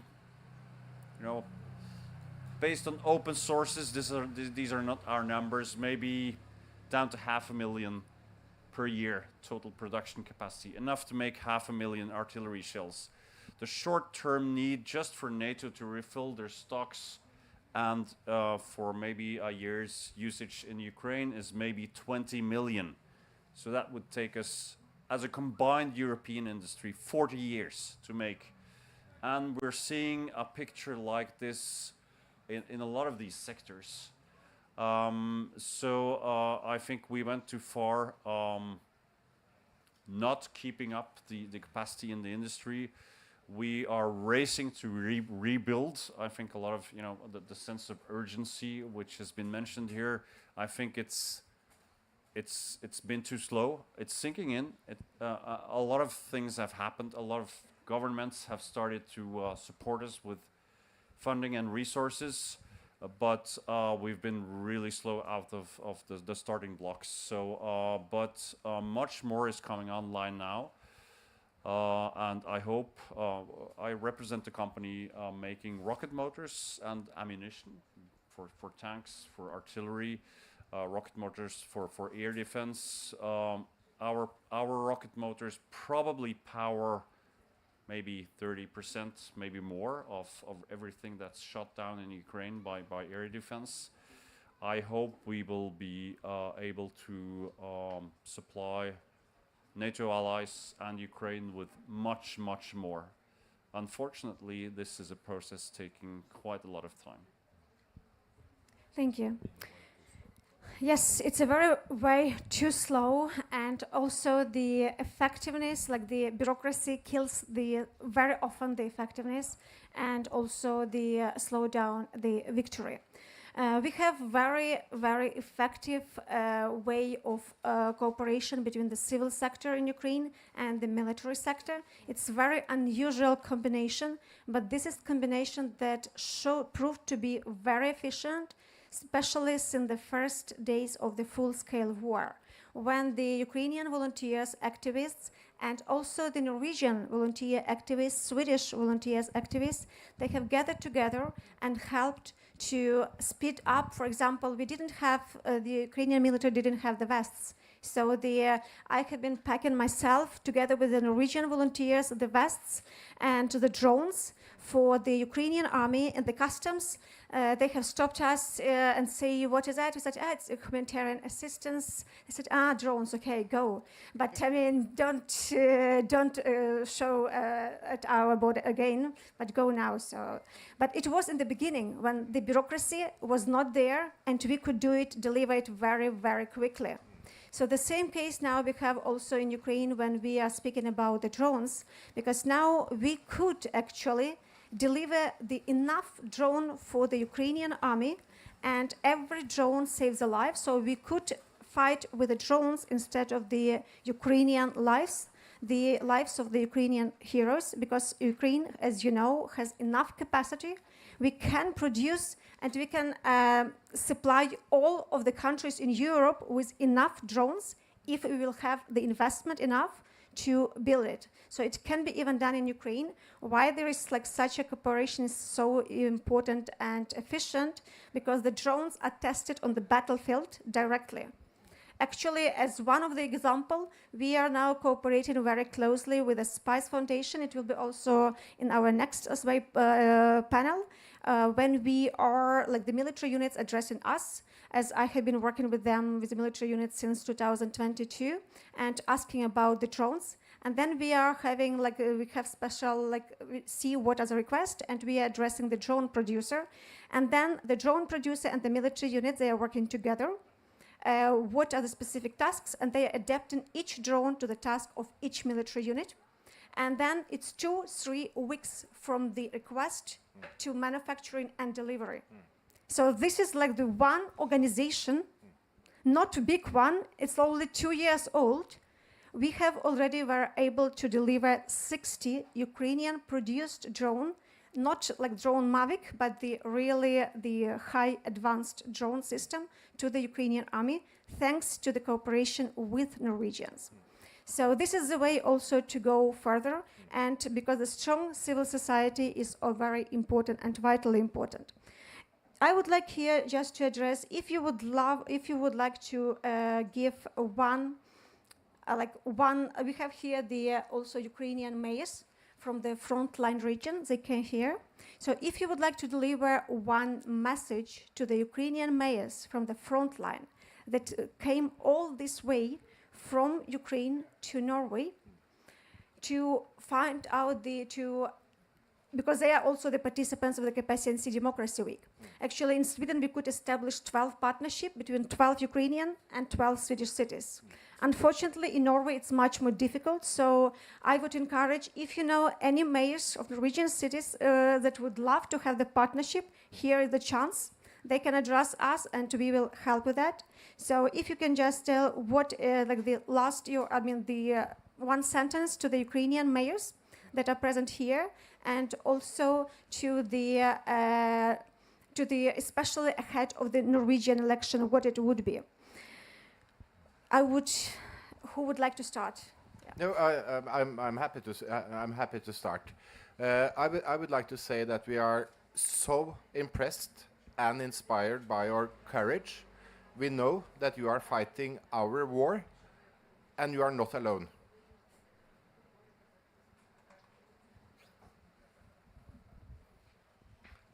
So first, good to see you again. We met last year also here. Remember that you are now part of Europe, which means that we support your war and you fight our war, like Idar said. And we have to win this together. That's why you have our support, but that's also why so many people in Norway and every country are fighting to support even more in the years to come. And I also want to thank you for being here, and thank you also for you being in this struggle and being in this fight. I must say I'm sorry that our support has been so slow. The understanding was quick in Europe, but it's been too slow, the support. So we have to build up a stronger support from Norway's side. It has been much stronger and scaled up.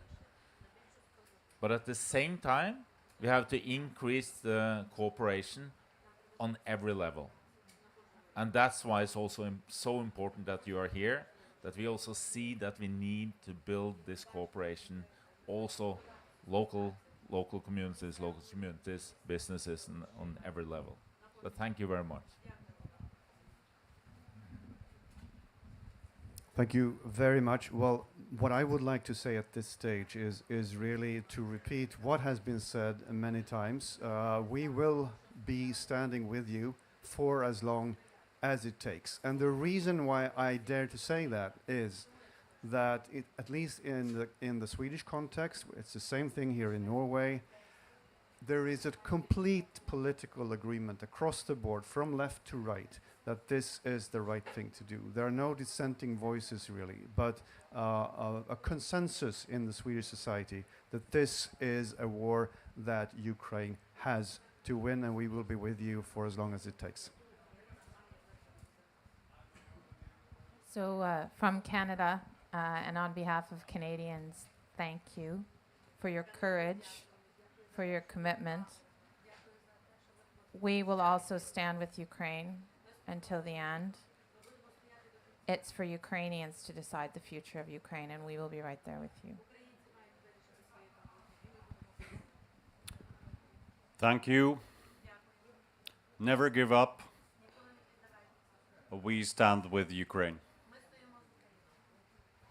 Thank you. And actually,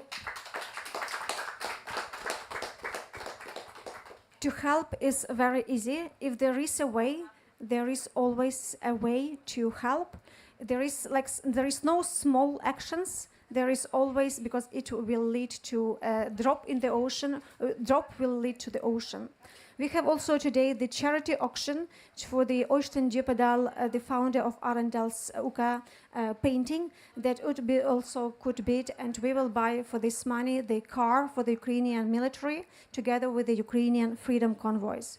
So if you would like to help or bid, you can address later me or my colleague. And also I would like to just to wrap up, I would like to each of you personally. So if you could choose one action, what would you do personally during the 1 month, for example, to come to bring Ukraine's victory closer?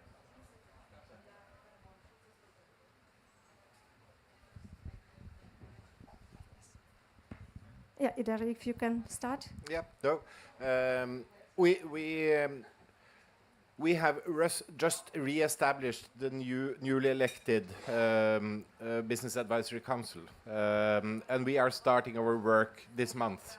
And we are pulling together experts from as far as Japan and North Korea to Canada and European countries.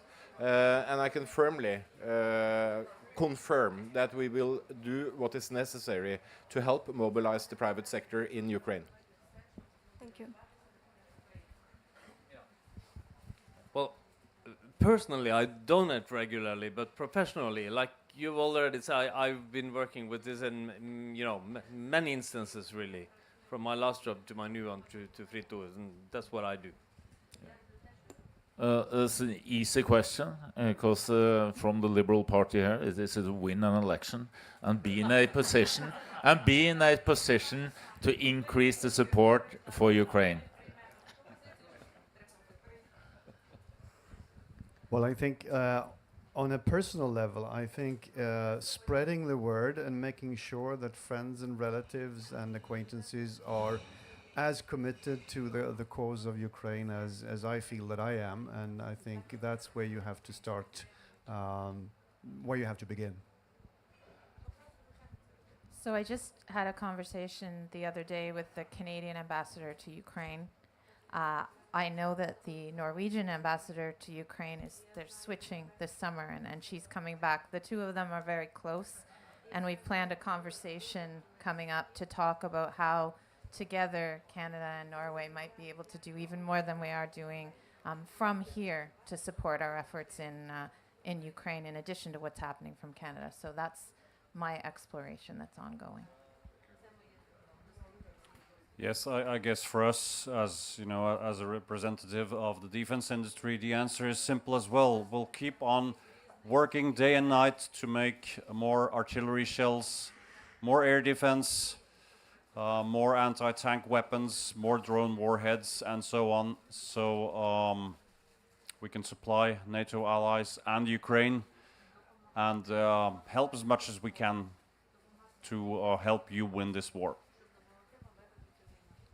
Thank you. We have a very complex panel. Thank you a lot. Big applause for all the panelists. Thank you a lot. And extraordinary times require extraordinary decision. So be brave as Ukraine.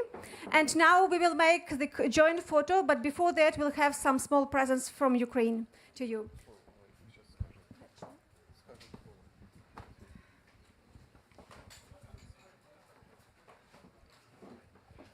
Ми хотіли б вам вручити, ви хотіли б вам вручити частину української душі. Це якраз громади привезли із своєї території, щоб ви пам'ятали, що є там українці, які боронять себе і вас. we would give you as a present a little part of Ukrainian soul. We are coming from the Ukrainian territory, and this is a part of our soul. Just remember about us.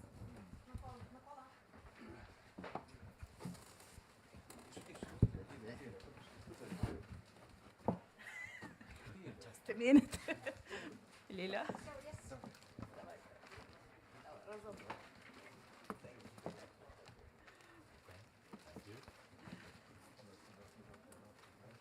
Поставили мушкетове. Ліля.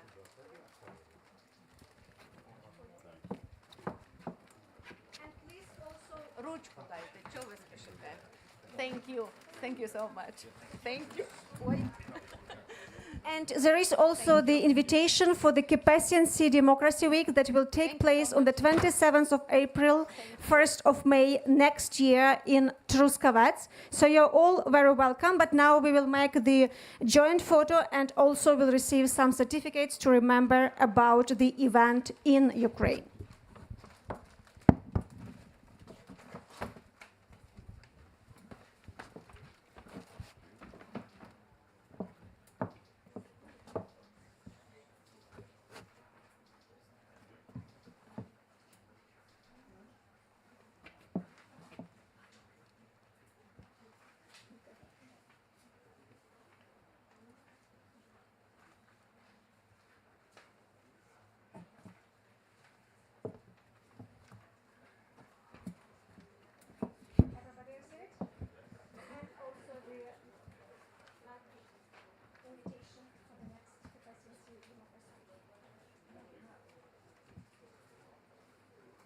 Register already. The registration is open.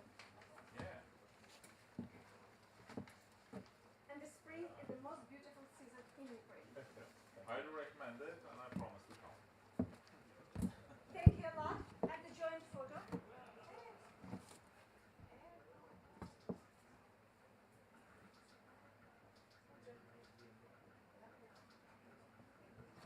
Thank you a lot. Thank you.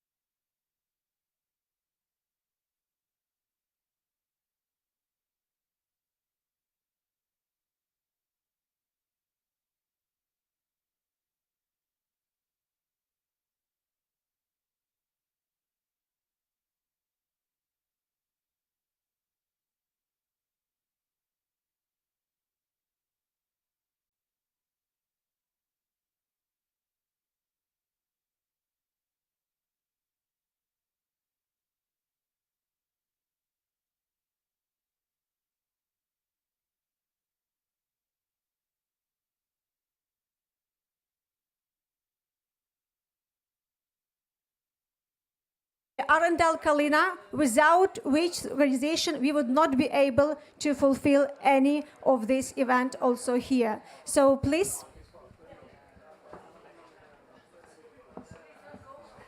Please stay with us.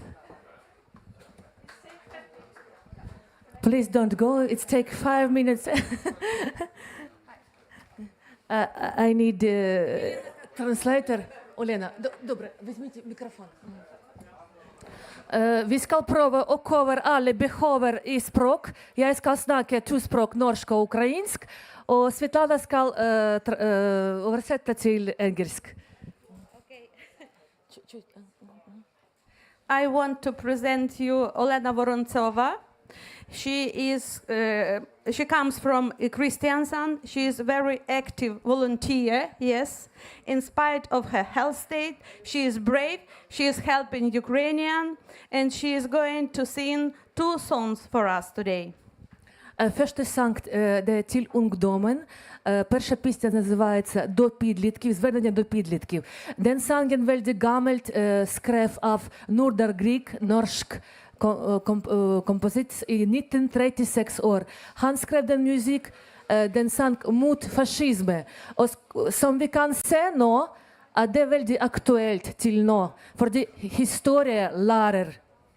The first song is called To the Youth. It was written in 1936 by Nordal Grieg, and it was because they're fighting against the fascism.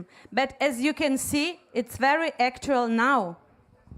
Зараз я заспіваю пісню для звернення до підлітків, яка була написана в 1936 році проти фашизму. І вона досі актуальна, дуже актуальна. Як ми бачимо, історія вчить для тих, хто хоче вчитися. Так.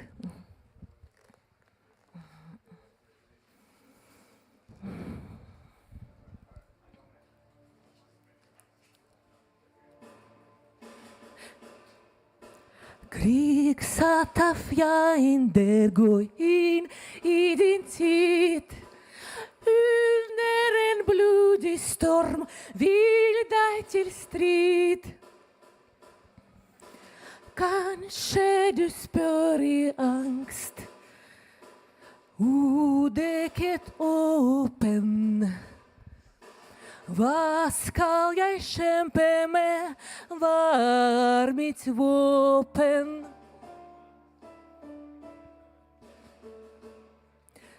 Her er ditt vern mot vold, her er ditt sverd. Troen på livet vårt, menneskets verd. For vår fremtids skyld, søk det og dyrk det. Om du må, men øk det og styrk det.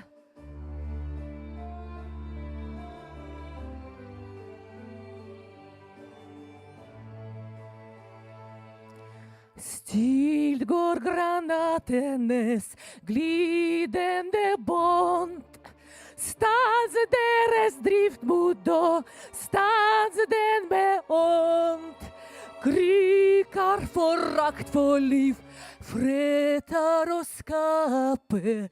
Kast dine krefter inn, døden skal tape.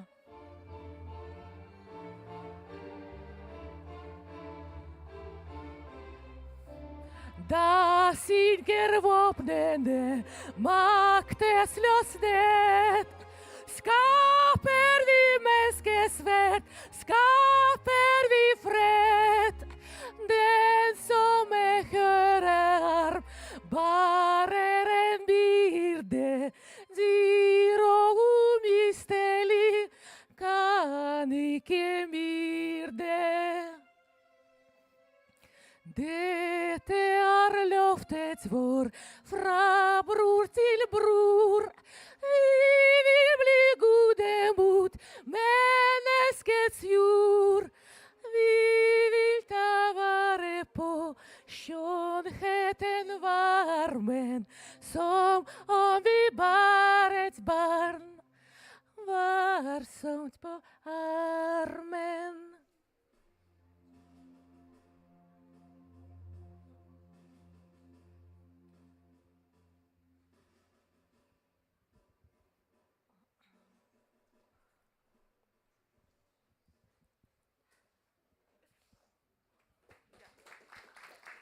Thank you very much.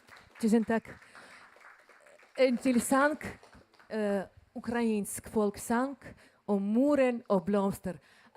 Ukrainere liker blomster. The second song is about Ukrainian, about the flowers. Ukrainians, they like flowers. They love them.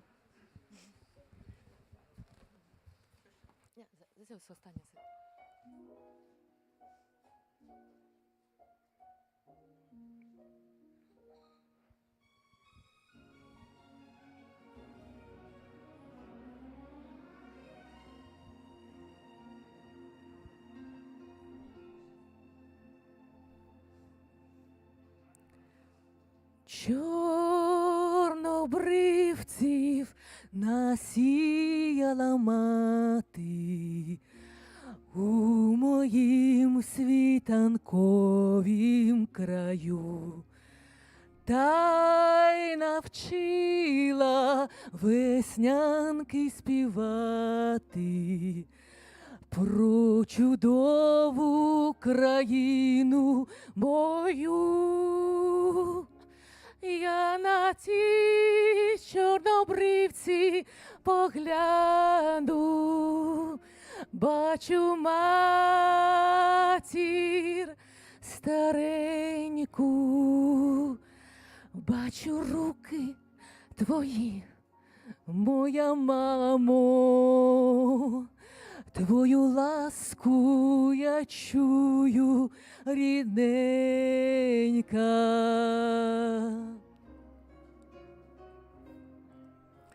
Ми розлуки та й зустрічі знаєм. Це так тяжко в чужій стороні. Чорнобривців насіяла мати, насіяла ти навесні. Як на ті чорнобривці погляну, бачу матір стареньку, бачу руки твої, моя мамо, твою ласку я чую, рідненька. Ті чорнобривці погляну, бачу матір стареньку, бачу руки твої, моя мамо, твою ласку я чую, рідненька.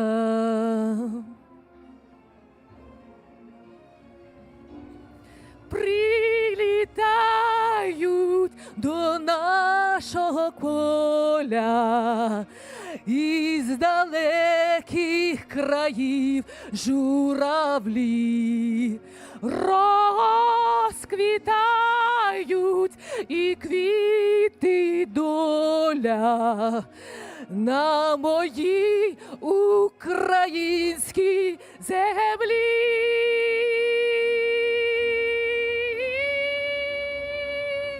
Як на ті чорнобривці погляну, бачу матір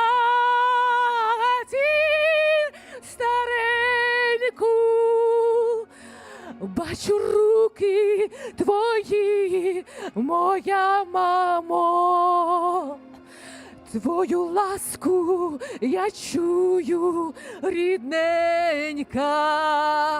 Як на ті чорнобривці погляну, бачу матір стареньку,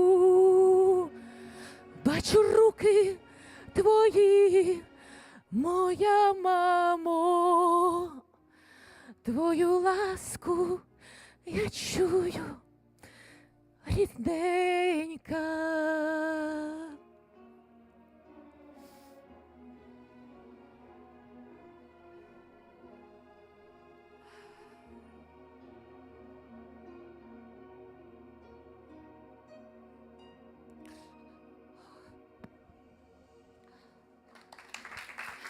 Thank you.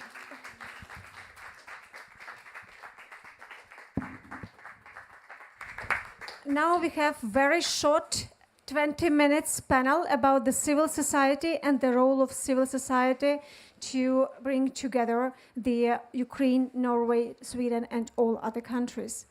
Thank you. Thank you. So please join for the panel. Arendalsuka, the Business Association, the NUK, and the we have also the Ukraine's Knoshkvene Forening that is of critical importance.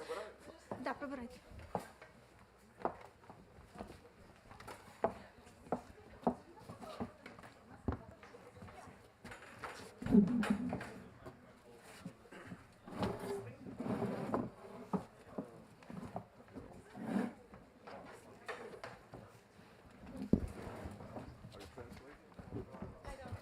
SMB,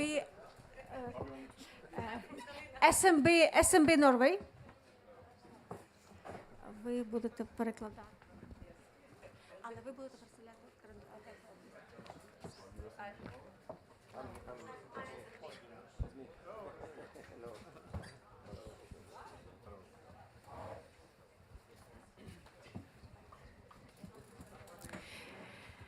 Dear friends, please stand up for the minute of silence and the national anthem of Ukraine.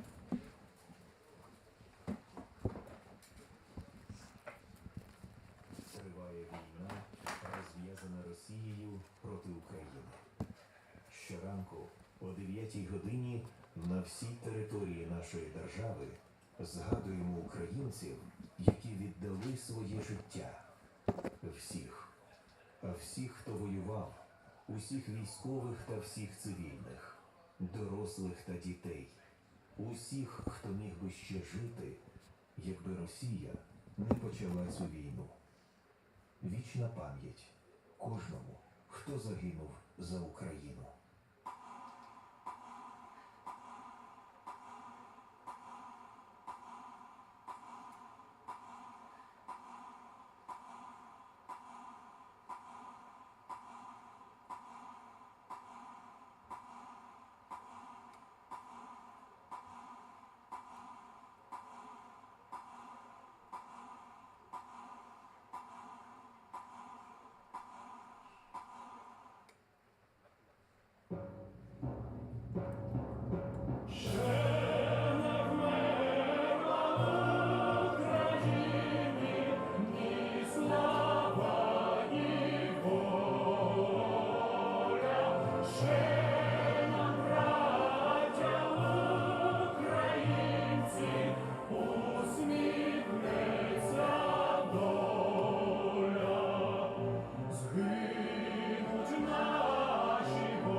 Thank you. Please sit down.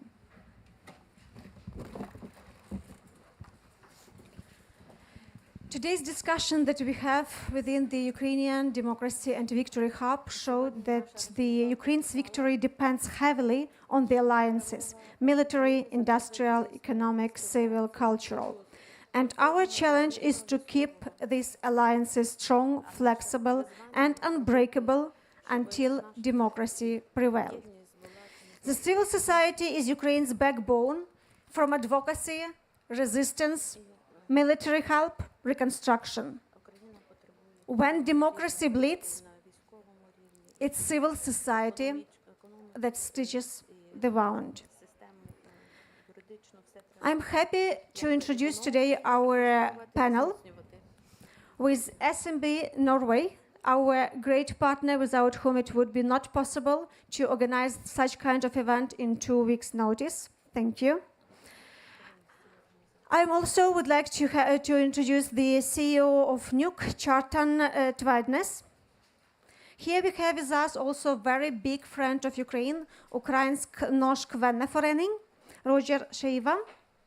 We have with us also our Arendalsuka, our Ukrainian community, without whom it would be very difficult and challenging to organize the event. And we have also with us the Business Association of Ukraine that we have together, that came together from all the way from Sumy region together with the Ukrainian mayors. So my first question would be very short because I would like to give you much more time for to say what is your impression. So how the civil society and whether the civil society can be more effective than the state authorities and how it can make the harmony and to work together in order to bring the victory closer. We have quite limited time, so if you can use 1 minute in order to express what you are doing and how the civil society can really stitch the democracy and how it can heal the democracy and heal and bring the Ukraine's victory closer. Hello, my name is Åsmund Prytz. I'm international coordinator in SME Norway, and we're very happy to host this event today. From our side, it's super important to have a society where you have a lot of small and medium-sized enterprises. We think that's a very sound society where you have a distribution of wealth and income. Also, and you see that free entrepreneurs and free entrepreneurial spirits are often connected also to freedom of speech and a free society in general. And in that sense, it's very important to support the civil society to also become a striving and entrepreneurial society. And from our side, we've been working closely with the Ukrainian refugees in Czech Republic, in Estonia, and we're also happy to have events like this. So that's enough from us right now. Thanks. Thank you for inviting us. I'm from the Norwegian Ukrainian Chamber of Commerce, and from our point of view, sort of the private sector is crucial, of course, to keeping societies alive and functioning. The need to have a job, to receive a paycheck, and to also hinder further migration out of Ukraine is very much important. So for us to support Ukrainian value creation is very much important and critical for the civil society to function as such. Yes, we don't know the full story of why the president shut down the two anti-corruption agencies in Ukraine, but it was very good to see. It was very impressive to see the reaction from the civil society. So the civil society is very important in Ukraine, and we think that Norway should not only increase its military support, but also increase its support to the civil society, to NGOs and independent medias, and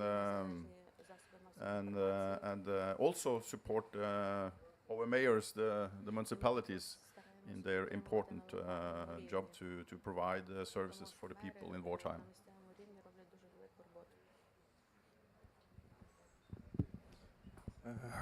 Українське суспільство за свободу бореться з 2014 року, коли Ukrainian society is fighting for his freedom from 2014.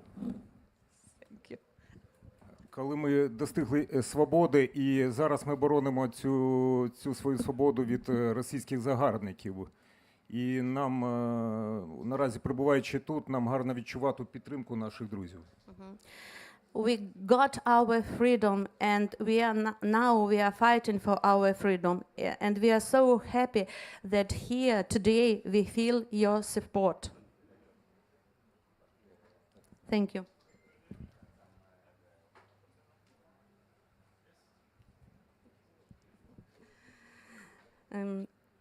I am a member of Ukrainian volunteer organization Kalina here in Arendal.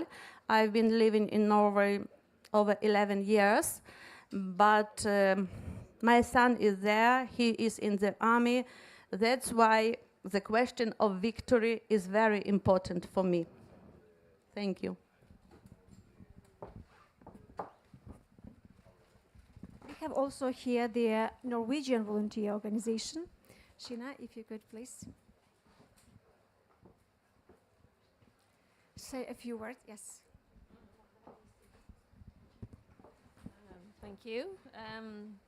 For those that were here before, I've been to Ukraine 5 times.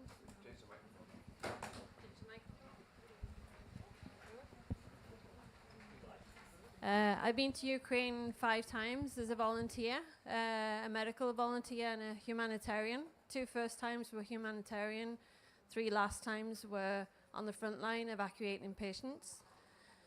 I would say that now that my family has told me I'm not allowed to go back to Ukraine because of the danger, and I was also injured, I can still do things from home. I can still do things from Norway. There are so many organizations, and every little thing helps.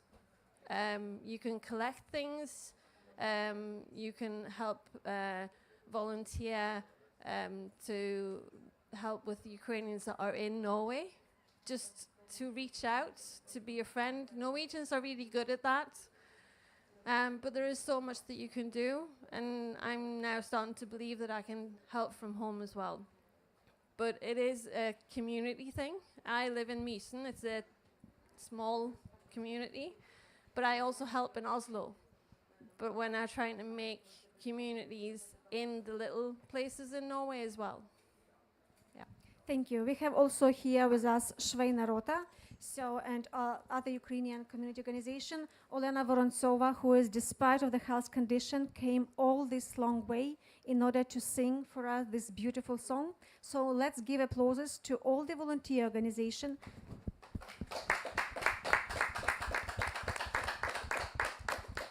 The volunteer organizations that really that stitches the wound and really doing the very great job also at the front line, as we have seen with the Ukrainian Freedom Convoys, with Free Ukraine and many other organizations. So if you would have to say one sentence ahead of the Norwegian parliamentarian elections, what it would be this sentence about? Regarding the increasing of support of Ukraine or regarding the situation about the democracy? I agree completely with Ola. Norway can give more. We need to give more. We're the only country that can do it without affecting Norwegians in general. It's also our war. It's not something just happening over there. It's been said so many times today. They are fighting our war. They are the ones dying for us. We need to do more. And I know that there are several parties that want to give more, and they will be getting my vote. So people need to get up and get out and vote. Thank you. Now we'll have you. Знаєте, у нас зараз в Україні є таке розуміння, що є військовий фронт, а є економічний фронт. Nowadays in Ukraine we have such two opinions, that we have a military front and we have a social front. І я представник економічного фронту. Sorry, economical, yes. I'm a representative of an economical front. Я представляю рибододавців Сумщини. Це область, яка межує з Російською Федерацією. У нас кордон 560 кілометрів, і цей кордон зараз превратився в фронт. I am from Sumy region. I am the head of the entrepreneurs from Sumy region, and we are on the border with the Russia. And this border, it runs over 500 kilometers. And now actually it's a front. It's fighting. Багато підприємств зруйновано росіянами або припинило своє функціонування наразі. Це градообразуючі підприємства, великі підприємства хімічної промисловості, машинобудування. Many big factories and plants, they were destroyed by Russians from different branches. Але наразі бізнес живий. Багато підприємств працює. У мене зараз в руках каталог крафтових підприємств, які частина з них працює благодаря грантів, які поступають від європейської допомоги. But our business is still alive in spite of the situation. And in my hands I have this catalog of our factories, entrepreneurs. They are still working. And they are working, they are still alive because of the support from you. І я вважаю, що це дуже важливо іменно для прифронтових територій, тому що люди повинні мати роботу, повинні бути платитися податки, і взагалі, ну, робота, економіка – це, ну, серце всього руху. The job and the economy is very important, especially for those who live in the body area, because job for people is very important. It's everything actually. Тому люба допомога за кордону, яка йде для економіки, це дуже важливо. Для військового фронту це теж дуже важливо, тому що наші війська зараз стримали навалу на Суми, і благодаря цьому військовому фронту ми зараз можемо працювати і жити в місті Суми, в нашому рідному місті. And so each kind of support from abroad is very important. Maybe you know that our militaries that just stop the invaders on our territory in Sumy region, and that's why we can continue to work. І підприємства в Сумах мають і деякий розвиток. У нас є підприємство, яке під час війни почало виготовлення автобусів в співдружності з французами. Французи поставляють агрегати, а сумське виробництво виробляє автобуси. Того, що не було до війни, воно є зараз. And during the war, we just started new factories and new plants. For example, we just started a factory of buses. We produce buses with the help of our French partners. Також є підприємства, які займаються обладнанням для нафтового виробництва. 3 таких аж підприємства в Сумському регіоні. І there is also a factory which produce some equipment to the oil industry. І ми наразі приїхали сюди. У мене мета завести контакти і мати діалог уже після цієї поїздки, і підтримати цей діалог і знайти якісь точки розуміння, щоб це було вигідно як норвезькому бізнесу, так і українському.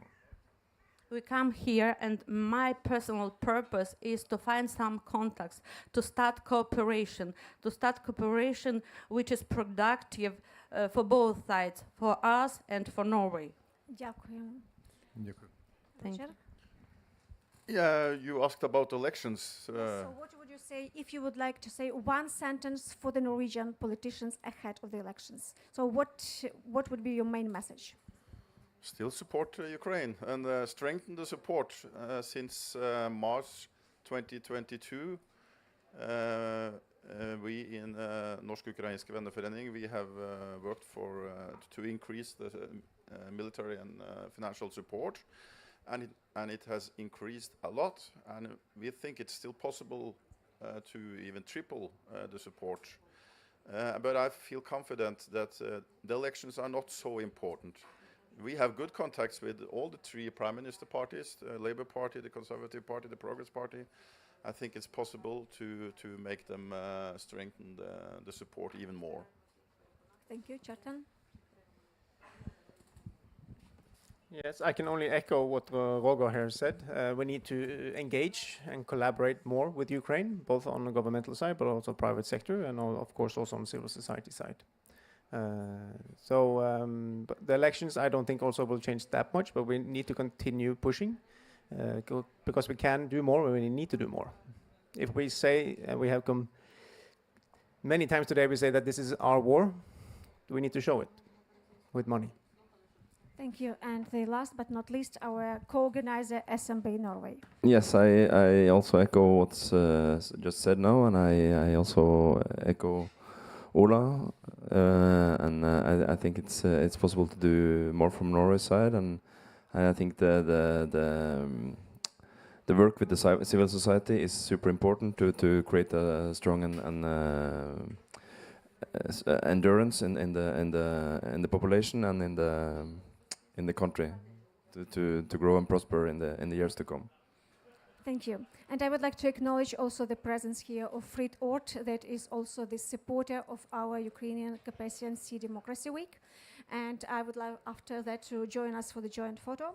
And I would like also to bring the attention to the exhibition that we have with us, the Ukraina, that was made by the Norwegian Umennesken som kjemper for Europas frihet.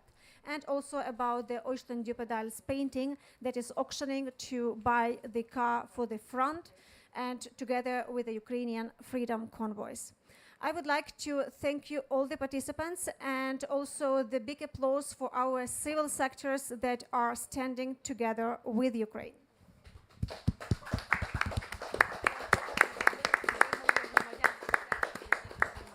Should I mention now the reception? Yes. Mention the reception, and I also will give away the certificate, so and our technician could go home because I yes, we need to practice tent down as well. But there's going to be a reception now at as soon as we are finished here, and I'll walk you there to the house. It's Høyveien 6, Høyveien 6, just up here, and I think also there's one car going. Yes. You drive the car, so it's going to be some light drinks and some food and snacks. It's going to be a nice event, we hope. So please come there. Welcome everybody there. Thank you.